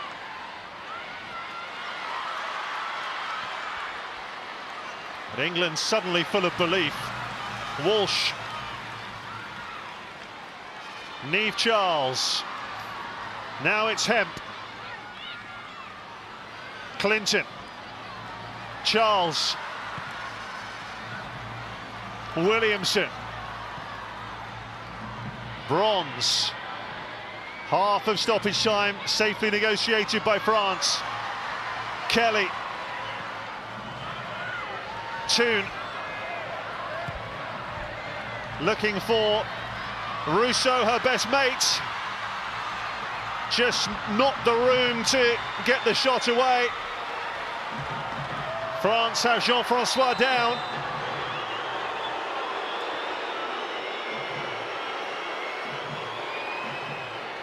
Well, the old Toon-Russo combination so nearly worked there. 3 of them converged on Alessia Russo. And Oriane Jean-Francois has cramp as a result.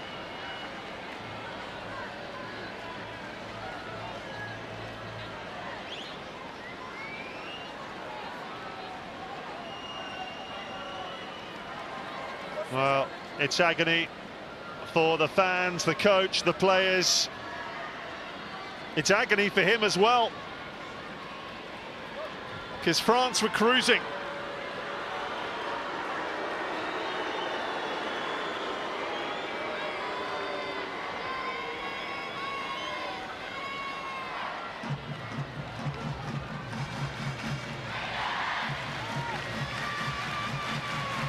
Well, another fairly lengthy stoppage that will simply increase the amount of time that will be added on.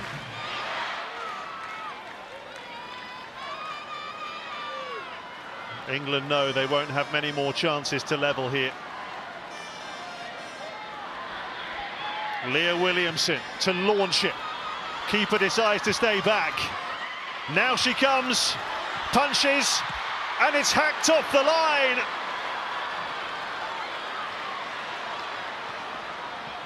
Relief for France. Pajor was there to get it away. Walsh.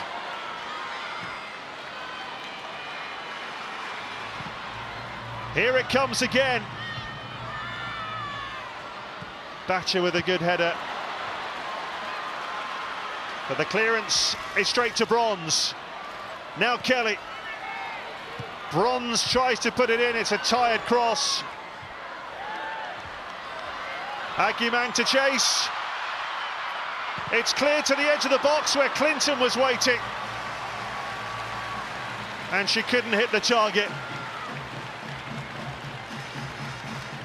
Well, panic stations there. The goalkeeper punched straight to Lauren Hemp.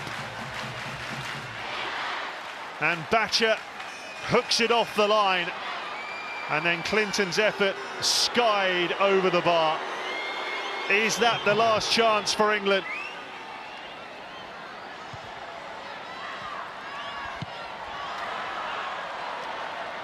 They're in defensive mode now, France. They're not interested in pressing high, they just want to get the job done.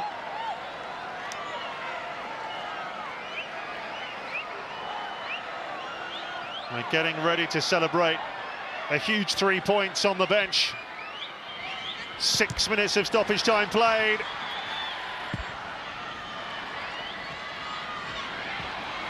Toon, forward by Walsh. Cleared by Lacroix. That's a good clearance as well. Bronze, though, did well and finds Ella Toon. Kelly beaten to it, crucially, by another player who's been brilliant, Selma Pajor here. Toon races onto that, looks for Aguiman, full of running after just coming on. Holding off Sombat. Oh, the layoff didn't have enough on it. But England will keep it going with Clinton. Coming up to 7 minutes of stoppage time. And there'll be no more. It's a momentous victory for France. The holders beaten on match day one. That's never happened before in the Women's European Championship. That's how good a win this is for France. A huge 3 points for Les Bleus. The 2 goals in 4 minutes towards the end of the first half got the job done. Katoto and Baltimore netting past Hampton, and even though Kira Walsh scored late on for England, they couldn't force a leveller. And now Serena Wiegmann's side under enormous pressure when they return here in 4 days' time against the Netherlands. They know they will have to win that game if they want to have a realistic chance of finishing in the top 2 in this bitterly, desperately difficult group, Group D. Full time, France 2, England 1.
And I said, Russo, you started really strong, you ended really strong. Why didn't your match plan work in between?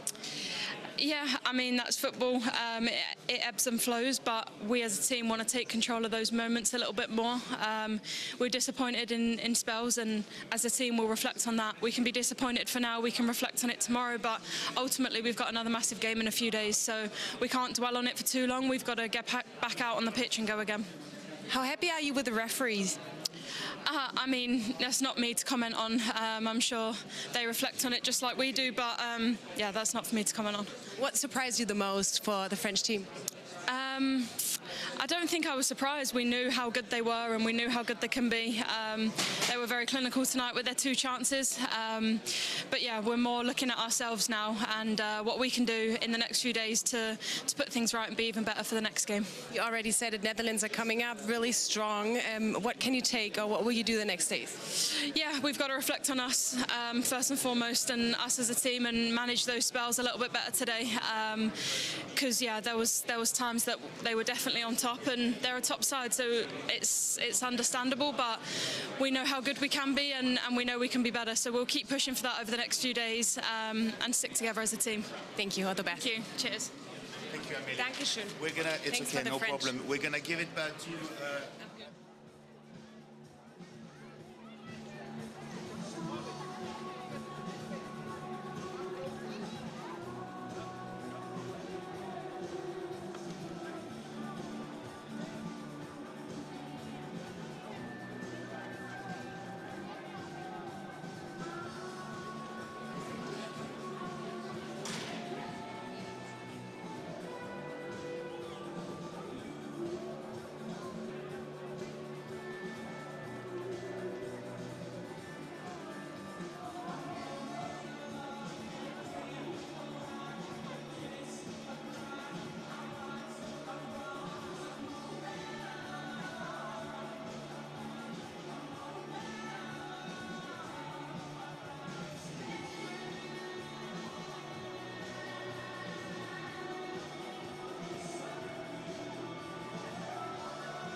Con la jugadora de Inglaterra, Lucy Bronze, lo primero preguntarte, ¿habéis estado muy cerquita?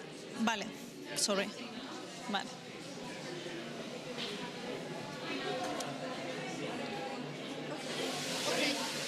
Con la jugadora de Inglaterra, Lucy Bronze, Lucy, habéis estado muy cerca de empatar, pero os ha faltado tiempo. Yeah, it felt like if we played maybe a little bit, maybe 10 more minutes, we might have got that goal. Maybe left it a little bit too long to push at the end, but I think we maybe left it too late to really change the game. But we're still focused on the next 2 games. We know that it was difficult to lose today, but we're looking forward to the next 2. Nos comentaba Lucy Bronze que quizás le ha faltado un poco de tiempo para darle la vuelta al partido, pero como decías ya, focalizadas en el siguiente partido contra Países Bajos. Exactly, I think Holland won today as well, so we just have to focus on playing against the Netherlands. We know that that's a big game for us, a big game for them. This group was always going to be difficult.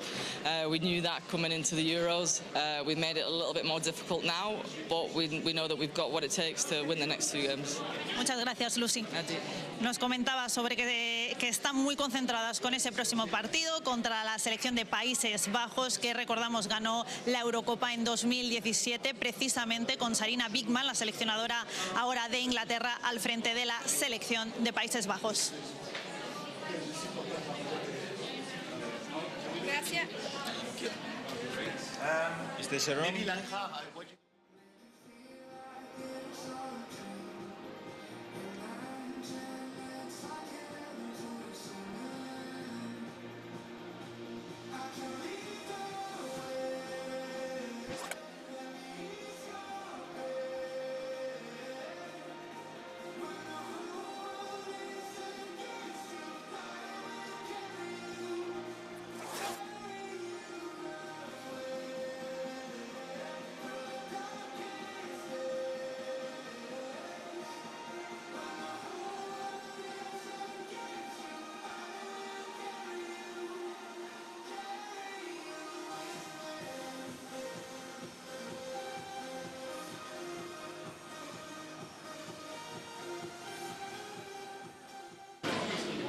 Nous sommes avec Pauline Perromanien. Pauline, c'est presque un clean sheet, mais c'est pas grave pour toi puisque c'est une superbe victoire pour les Françaises. Ouais, c'est pas. Enfin, on aurait préféré faire un clean sheet, c'est normal. Enfin, surtout en tant que gardienne, tu connais, on a envie que ce soit un résultat propre. Mais ça, c'est quand même le cas parce que finalement, on gagne quand même contre l'Angleterre, on ramène les 3 points. You certainly can. Holders England begin the defence of their European Championship title here in Zurich against France in Group D. Ce nouveau duo, pardon, Les Bleus have PSG's Marie-Antoinette Katoto fit. She scored against England in qualifying. Chelsea's Lauren James starts for the Lionesses.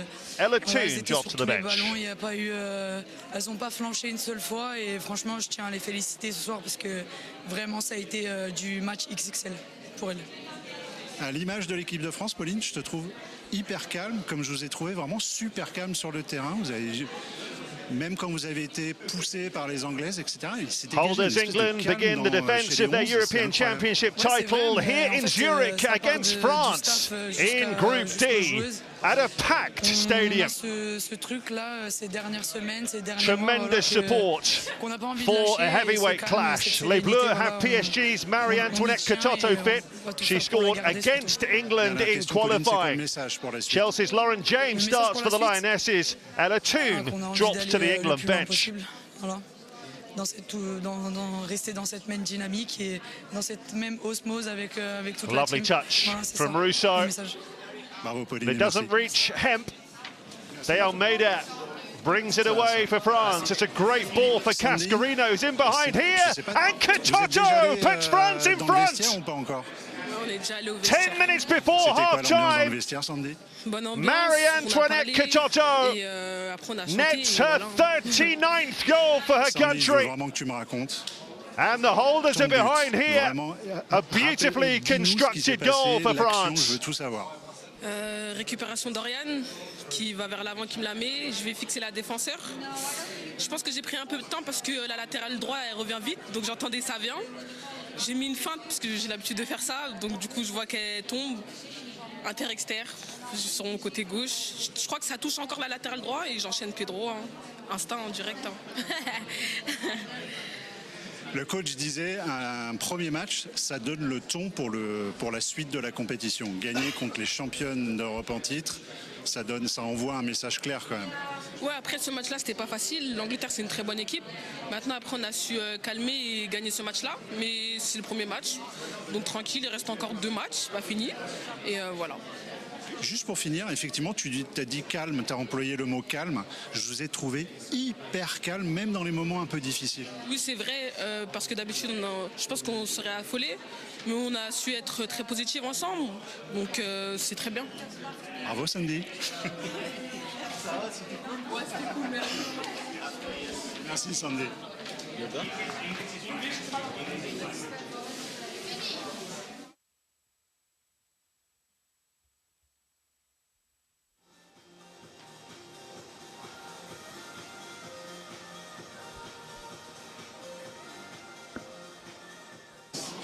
Ready? Yeah. Okay, yeah, ready? Okay. This is Faye Hackwell for UEFA speaking to Serena Wiegmann. How do you feel about your side's performance tonight? Yeah, of course we're disappointed. We had hoped on a better result, and we had hoped to play a bit better too. I think we started the game really well. We could have scored straight away from the first minute. Then we scored a very good goal, which unfortunately was disallowed. And after that, I think, of course, we know how good France is, but I think we caused ourselves a bit problems with playing short balls, and they could really press on those balls. And when we got out of the press, we were not tight enough. We were a bit sloppy. And of course we know when they win the ball they're really quick and they have players up front that can cause us problems, and that's what they did. So that was unfortunate. We want to do that better, and we hope to do that better in the second half. Of course we stopped some players. I think things were a bit better, but we couldn't create lots of chances, and they kept being France is really good too, so they'll be dangerous in front of our goal too. And yeah, we hoped after we scored that corner that we could force a second goal. I think we were very close, but unfortunately not enough, so a 2-1 loss. So what are the learning points that you'll take from tonight's game to go into the next game against the Netherlands? Yeah, I think I just talked through that, what we could have done better this game. But I think the next is another different game. They probably want to press too, and yeah, we have to do better. We have to be tighter on the ball and make some better decisions and stick together as a team. And how will you work with the squad to bounce back with just a few days to go until the next game? Well, we know this is part of football too, and it's not always sunshine, and sometimes you lose. So tomorrow we will do the review, we do recovery, and then we go straight on our preparation for the Netherlands and get ready for Wednesday. Thank you very much. Thank you. Thank you.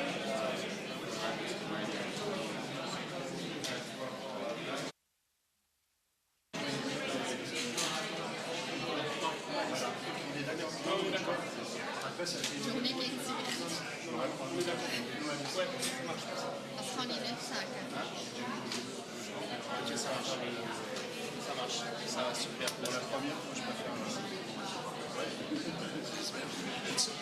J'espère aussi. It's all good for me. No. Do you have anybody coming back for you?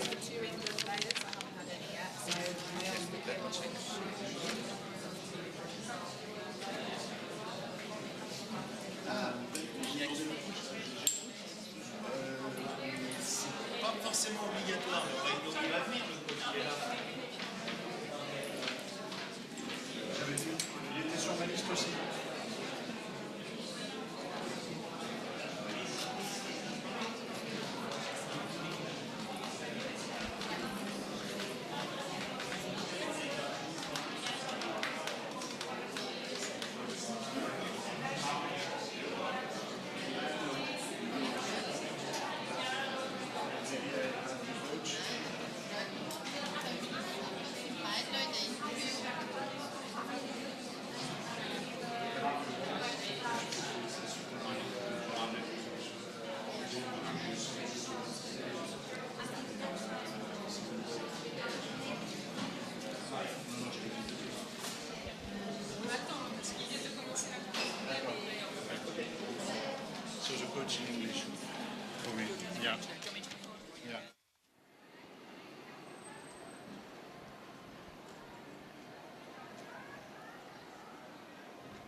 Holders England begin the defence of their European Championship title here in Zurich against France in Group D.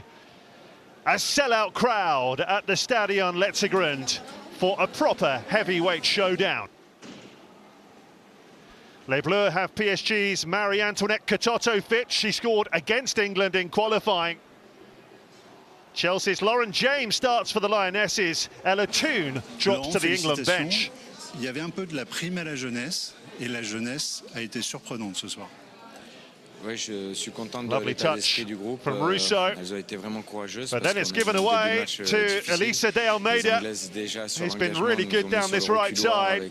Now it's Cascarino in behind, and Katoto scores for France! Petit à petit dans ce match, 10 minutes before half-time, Les Bleus take the lead. On met deux très jolis buts. A really well-constructed goal. Et sur la deuxième mi-temps, her 39th for her country. Je crois qu'elles font 2 frappes cadrées dans le match. Mais bon, avec ce genre d'équipe, on se fait des sueurs froides à la fin parce que il a manqué ce troisième but. On aurait peut-être pu marquer ce troisième but qui nous mettait à l'abri, mais finalement, elles reviennent au score. Tackle by Lacroix. England want a foul there. Play goes on. C'est important de garder cette Baltimore. victoire parce que c'est toujours bien de démarrer dans un Back groupe aussi comes difficile pour une Bronze. victoire. Still Baltimore. It's still Baltimore. It's 2-0 to France. Par un autre trident. 2 goals in the space of 4 minutes here for Les Bleus. Plus Amel Majri avec Kelly Gago. Donc, Lucy Bronze unwittingly set up her Chelsea teammate here, and what a finish. J'allais opérer des rotations régulières parce que je souhaite que mes attaquantes corner swung in by Kelly.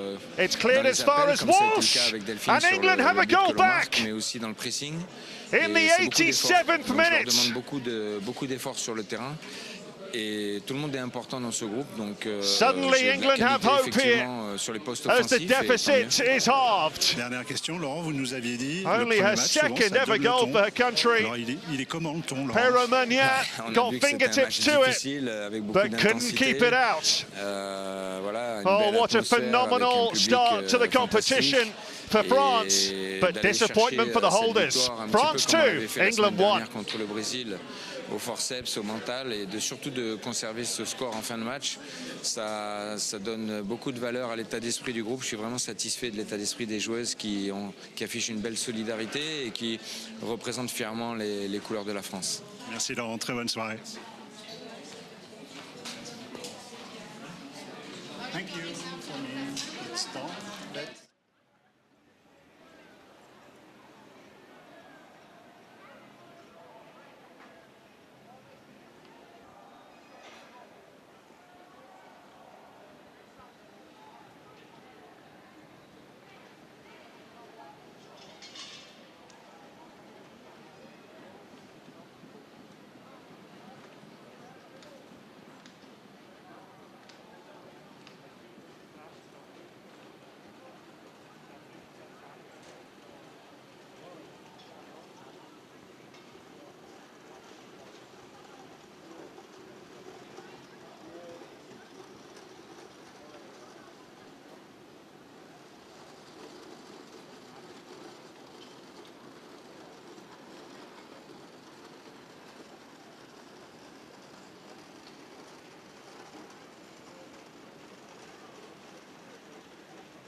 Good evening, everyone. We are starting with the winning team tonight. As a kind reminder, please ensure to state your name and your organization before you ask your questions. If anyone needs translations, by now you know we have the Interprefy app. The floor is yours. Laura, congratulations.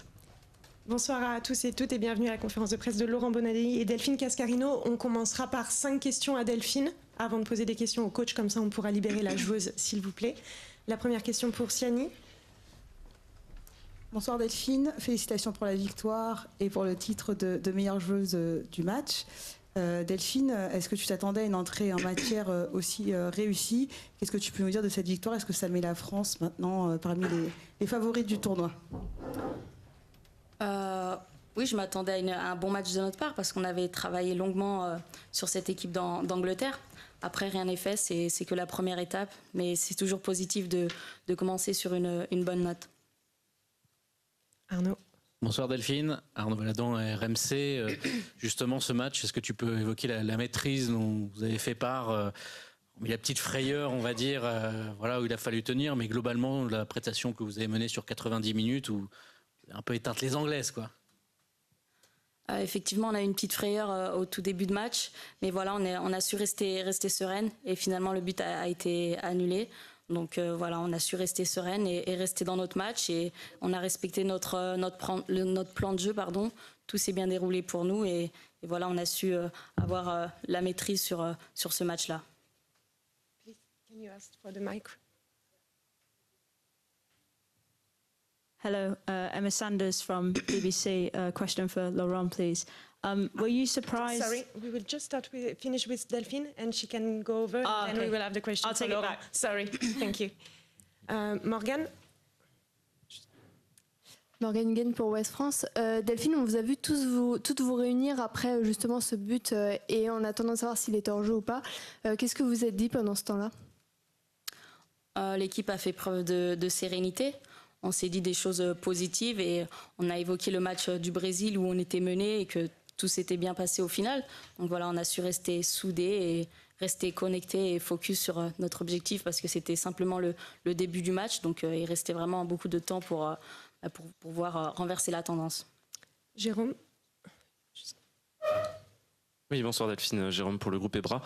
Qu'est-ce qui vous impressionne le plus ce soir? C'est votre réalisme offensif, parce que finalement il y a eu de plus en plus d'occasions, mais vous avez marqué quasiment sur les 2 premières grosses occasions, ou c'est la solidité défensive? On avait beaucoup parlé de la jeunesse de cette défense, mais finalement on n'a pas été plus inquiété que ça, hormis les 5 dernières minutes. Qu'est-ce qui vous impressionne le plus?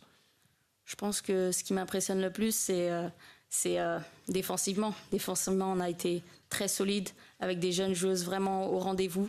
Donc voilà, c'est positif pour la suite et pour l'équipe. Tout le monde était impliqué, que ce soit les 11 titulaires et les entrantes. Franchement, elles nous ont fait beaucoup de bien. Donc voilà, c'était très positif pour le groupe. On était très bien offensivement et défensivement. Est-ce qu'on a encore une question pour Delphine? Oui, la dernière pour Siani, s'il vous plaît. Delphine, un petit mot sur la performance d'Alice, tu la connais bien, tu l'as côtoyée à Lyon. Elle a été incroyable derrière. C'est un premier match de l'Euro et on a l'impression que c'était une patronne à côté de Maëlle. Oui, malgré son jeune âge, elle a su s'imposer en défense centrale. Je pense que c'était sa première titularisation dans un grand tournoi. Donc franchement, c'est très positif. Elle était très solide. Elle a vraiment fait un très gros match. Donc je suis fière d'elle en tant qu'ancienne coéquipière à Lyon et maintenant en équipe de France. Et je lui souhaite de continuer comme ça parce que c'est vraiment très positif pour notre équipe. Merci Delphine. C'est bon Delphine, tu peux y aller si tu veux. Merci, au revoir.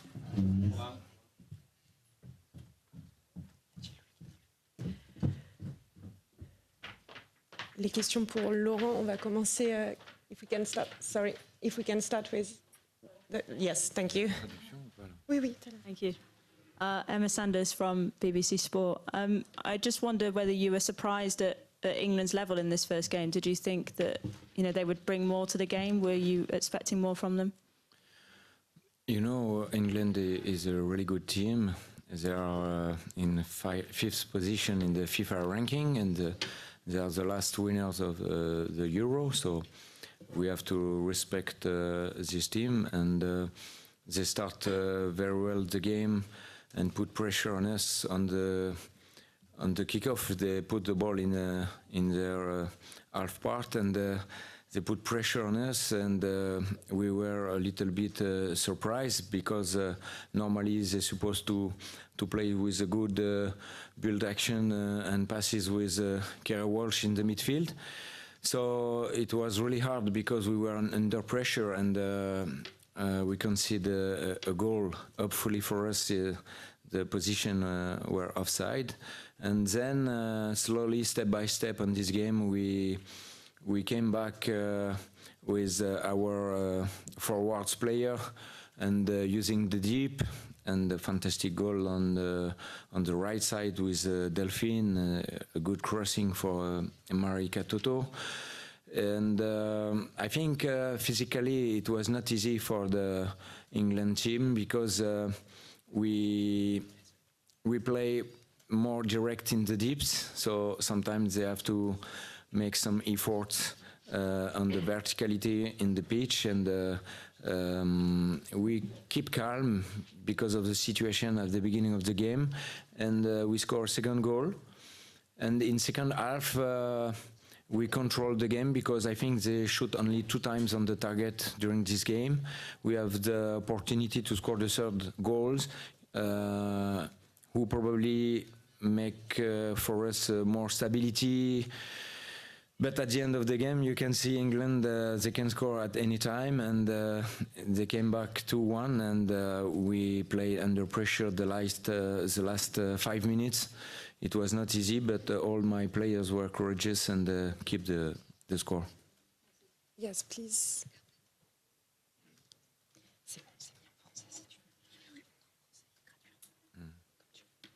Pierre-Étienne Minonzio du journal L'Équipe. Est-ce que vous pourriez dire un petit mot sur le second but français, est-ce qu'il est splendide de Sandy? Est-ce que c'est, je sais pas, c'est un enchaînement splendide? Est-ce que c'est quelque chose qui vous a surpris? Est-ce que ça correspond à ce qu'elle a fait à l'entraînement ces derniers jours? Est-ce que c'est dans la continuité de sa saison? En tout cas, c'était une action marquante. Merci.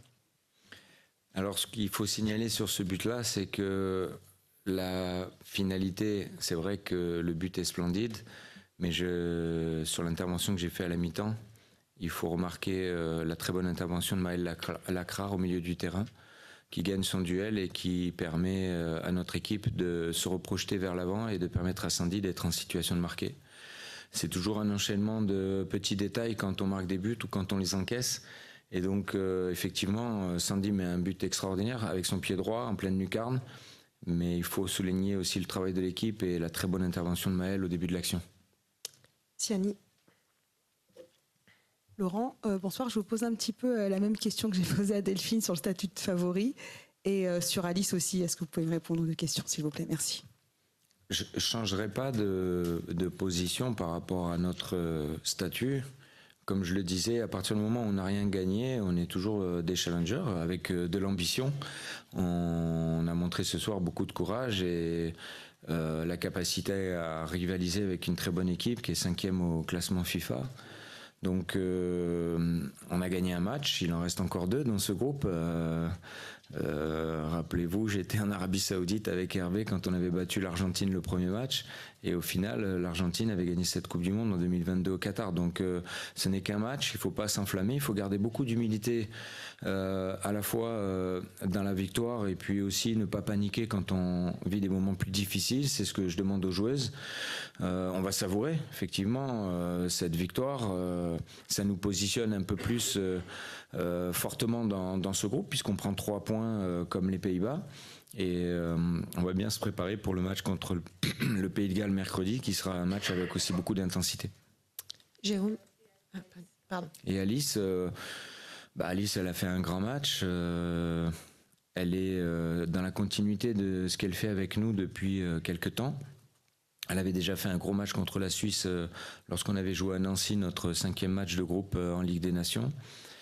C'est une joueuse qui démontre beaucoup de qualité. Elle est dans un grand club, l'Olympique Lyonnais, en France, où elle s'entraîne durement, tous les jours, avec des joueuses de classe internationale. Elle a beaucoup appris à côté de très grandes joueuses, et aujourd'hui elle met à profit toutes ses qualités. C'est une joueuse intelligente, c'est une joueuse qui est très solide dans les duels, qui est capable aussi de gagner ses duels aériens, et elle a ce calme qui permet aussi, dans les relances et sous pression, de ressortir proprement le ballon. Elle a fait un gros match ce soir, mais je pense que c'est la charnière centrale qui a fait un gros match ce soir.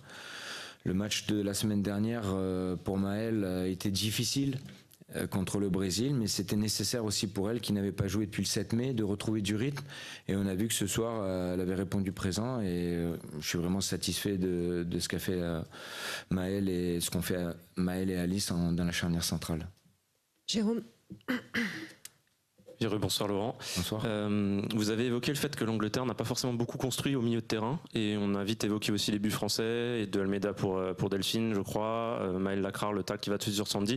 C'est-à-dire que côté français aussi, finalement, ça n'a pas beaucoup passé par le milieu de terrain. Est-ce que c'était volontaire par contre cette fois-ci, parce que vous vouliez jouer la profondeur, comme vous l'avez peut-être dit? C'était le plan? Ce que j'ai dit, c'est que les Anglaises nous ont un peu surpris en début de match avec des longs ballons pour sauter notre pressing. C'était, je pense, une stratégie voulue par la coach. Et donc, ça nous a obligés à faire des courses de retour et d'être présentes sur les prises à deux. Et c'est vrai qu'on est tombé dans un jeu vertical où, quelque part, je pense qu'on est un peu moins de 50% de possession et un nombre de passes beaucoup plus inférieur à ce qu'on a l'habitude de faire. Mais il y avait beaucoup d'engagement. Et donc, c'est vrai que les Anglaises, après, une fois qu'elles ont été menées au score, il a fallu vraiment qu'elles reposent le ballon au sol, qu'elles construisent leurs actions. Et nous, dans ce cas de figure-là, on a des arguments offensifs de vitesse et de puissance qui sont intéressants et qu'il faut utiliser pour pouvoir faire des différences. Voilà, donc on n'est pas toujours dans des matchs où on va chercher 75% de possession avec 800 passes. C'est bien aussi parfois d'être dans un registre différent, comme on a été ce soir, même parfois malmené, comme ça a été ce soir en fin de match ou contre le Brésil la semaine dernière. Ça renforce la solidarité, ça renforce aussi les liens entre les joueuses pour qu'elles se rendent compte qu'elles sont aussi capables à la fois d'être dans la construction du jeu, mais aussi d'empêcher l'adversaire de construire le jeu. C'est toujours un équilibre entre le fait d'attaquer ou de défendre. Et aujourd'hui, l'équipe, je pense qu'elle commence à progresser aussi dans ce domaine-là, sur sa capacité à être hermétique. On va prendre les 3 dernières questions avec Clément, Arnaud et Monsieur Devant. Oui, tout au fond là-bas, at the back. Thank you. Bonjour, Laurent, Clément pour le groupe M6 RTL. Avec cette victoire face à l'Angleterre, l'équipe de France envoie quand même un message fort aux autres nations. Est-ce que vous étiez préparé à ce scénario et comment vous allez le présenter et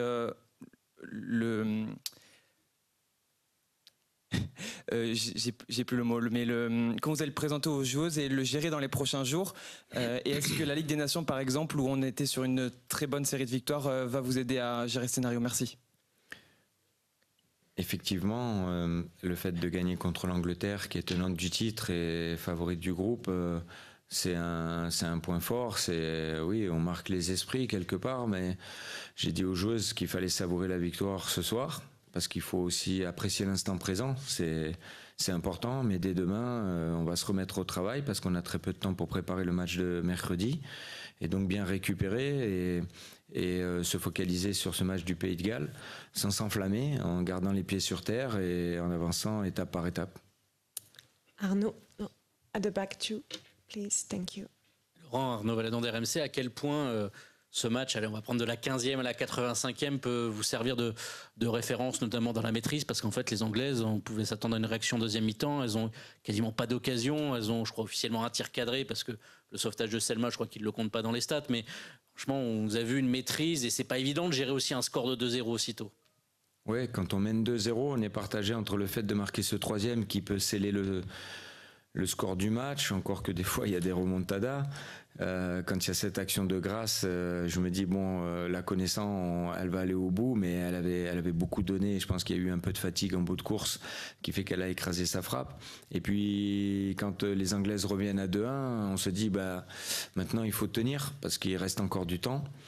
Les joueuses, je trouve qu'elles ont progressé et on va dire qu'en termes d'expérience, tous les matchs qu'on a eus depuis début février leur donnent beaucoup d'expérience parce qu'on a eu des matchs différents dans les contenus, dans les oppositions et dans les contextes. Quand on va en Islande et qu'il fait 5 degrés pour un ressenti à -9 avec beaucoup de vent et qu'on va quand même chercher une victoire alors qu'on est déjà qualifié, ça montre aussi un état d'esprit.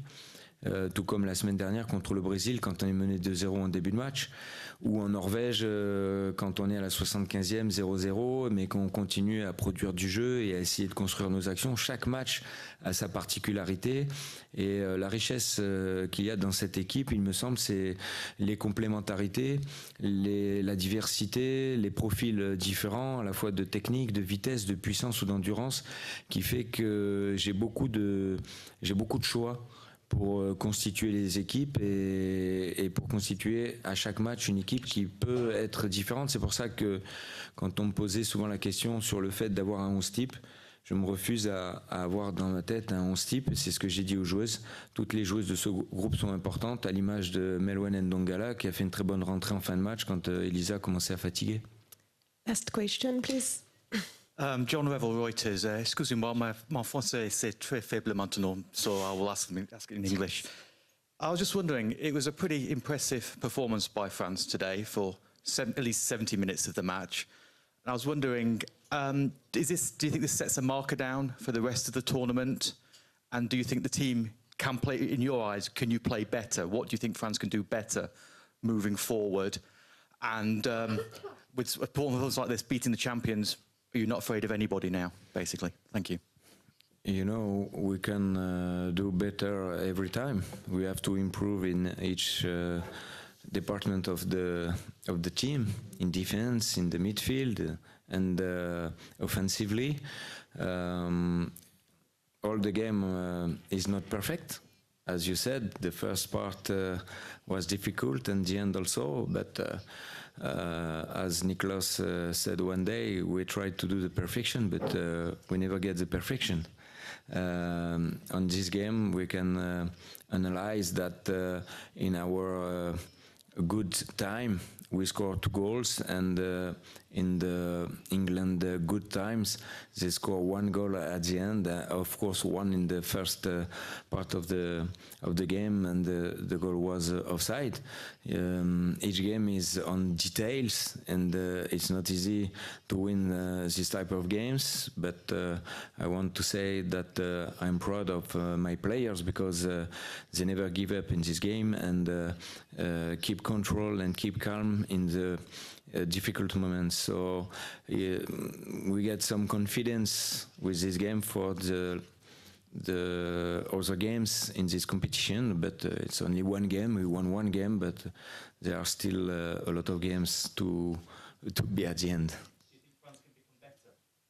Yes, we work at the training session every time to improve and to do better, and we want each game to make our fans proud of this team. Merci, thank you, and thank you to the volunteers. Thank you. Thank you. Merci.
Anton.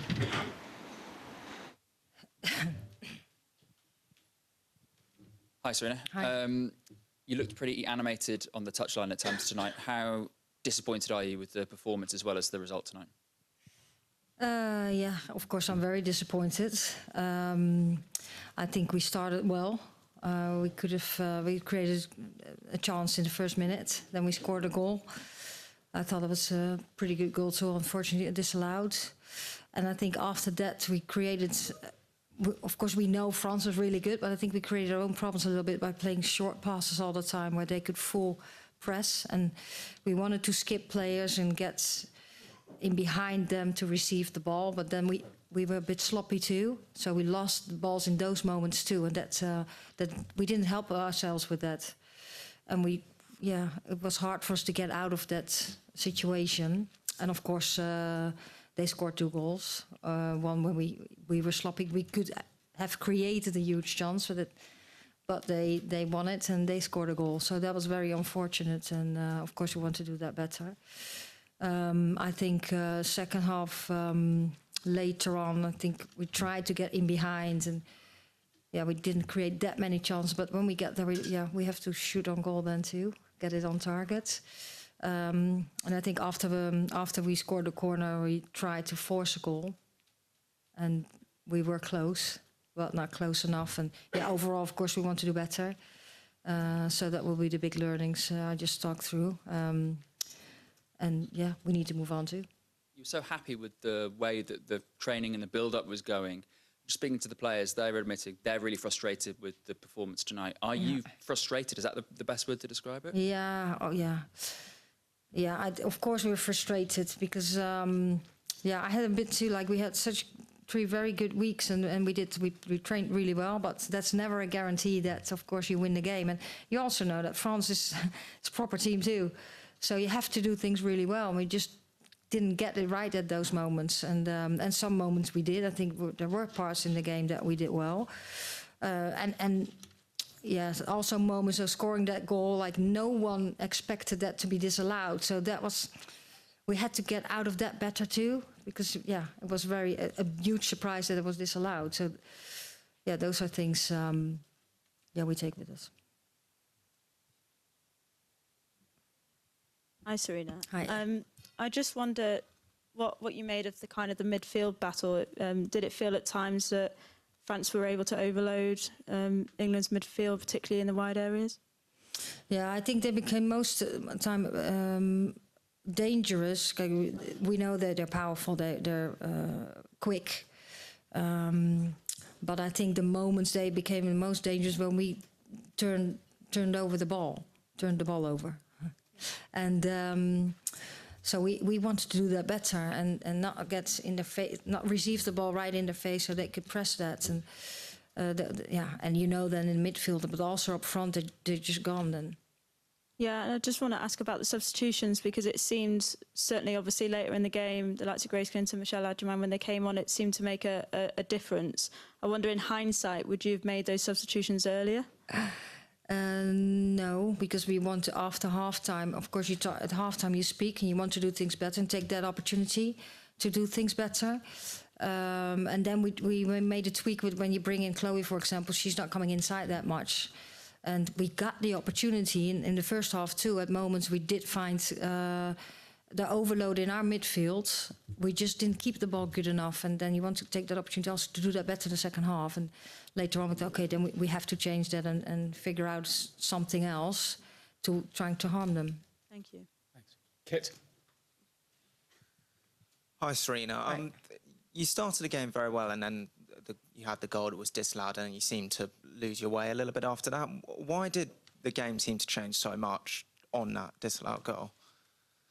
I'm not sure if it's the disallowed goal. I think what I just tried to express is that when we built, we chose to choose short passes, and that they were aiming for that, and they were really pretty good in midfield. So I think we had to go around. At moments on the right side, we had overloads where we could find that, but then you have to skip players and not playing the short passes. But when you receive them, we have to be tighter on the ball and be quicker to play it out of that press. develops too. So I think we cause a bit our own problems, knowing that when you don't do these things right against France, it's a very good team, so they can harm you. And we've heard from Leah Williamson, and she's kind of criticised the one-on-one defending of the team and called it cheap and emotional. Is that kind of an assessment you would agree with tonight? Cheap and emotional? Yeah. No, I wouldn't express it like that. I would articulate it different. How would you articulate it? Well, of course, I think that it caused, like, they're very strong and quick. And I think they came at moments in the counter-attack, especially the first half. And sometimes you just have to, you try to slow down their pace, and then you come together and try to be compact and have the backward press. And so to take out the 1v1. Luke. Hi, Serena. You seemed quite animated after their second goal. Replays did seem to... I thought it was a foul on Alessia Russo in the build-up. Is that what you were upset about? Yeah. Okay. Secondly, are you worried? Yeah, I'm not the referee, but I was upset about it. Yeah. It was a foul, in your opinion? I'm not the referee. No, it's a shame. Secondly, we keep getting these performances from your team. Like we have this inconsistency. When you're good, but when you're bad, and we've kind of assumed that you would put it right at the tournament because that's what England do. So, is it especially concerning that you've delivered a performance like that on the big stage at a tournament when you're normally at your best? Oh, sorry. Can you repeat the last sentence? All of it, or just the... No, not all of it. No, it was quite a long question. Sorry about that. That's right. No, don't worry. Is it more worrying that you've delivered a performance like this at a tournament when traditionally, usually, you've been at your best? Yeah. No, I think I can't really compare all the first games in tournaments. I think what the Nations League already has seen is that every game is competitive.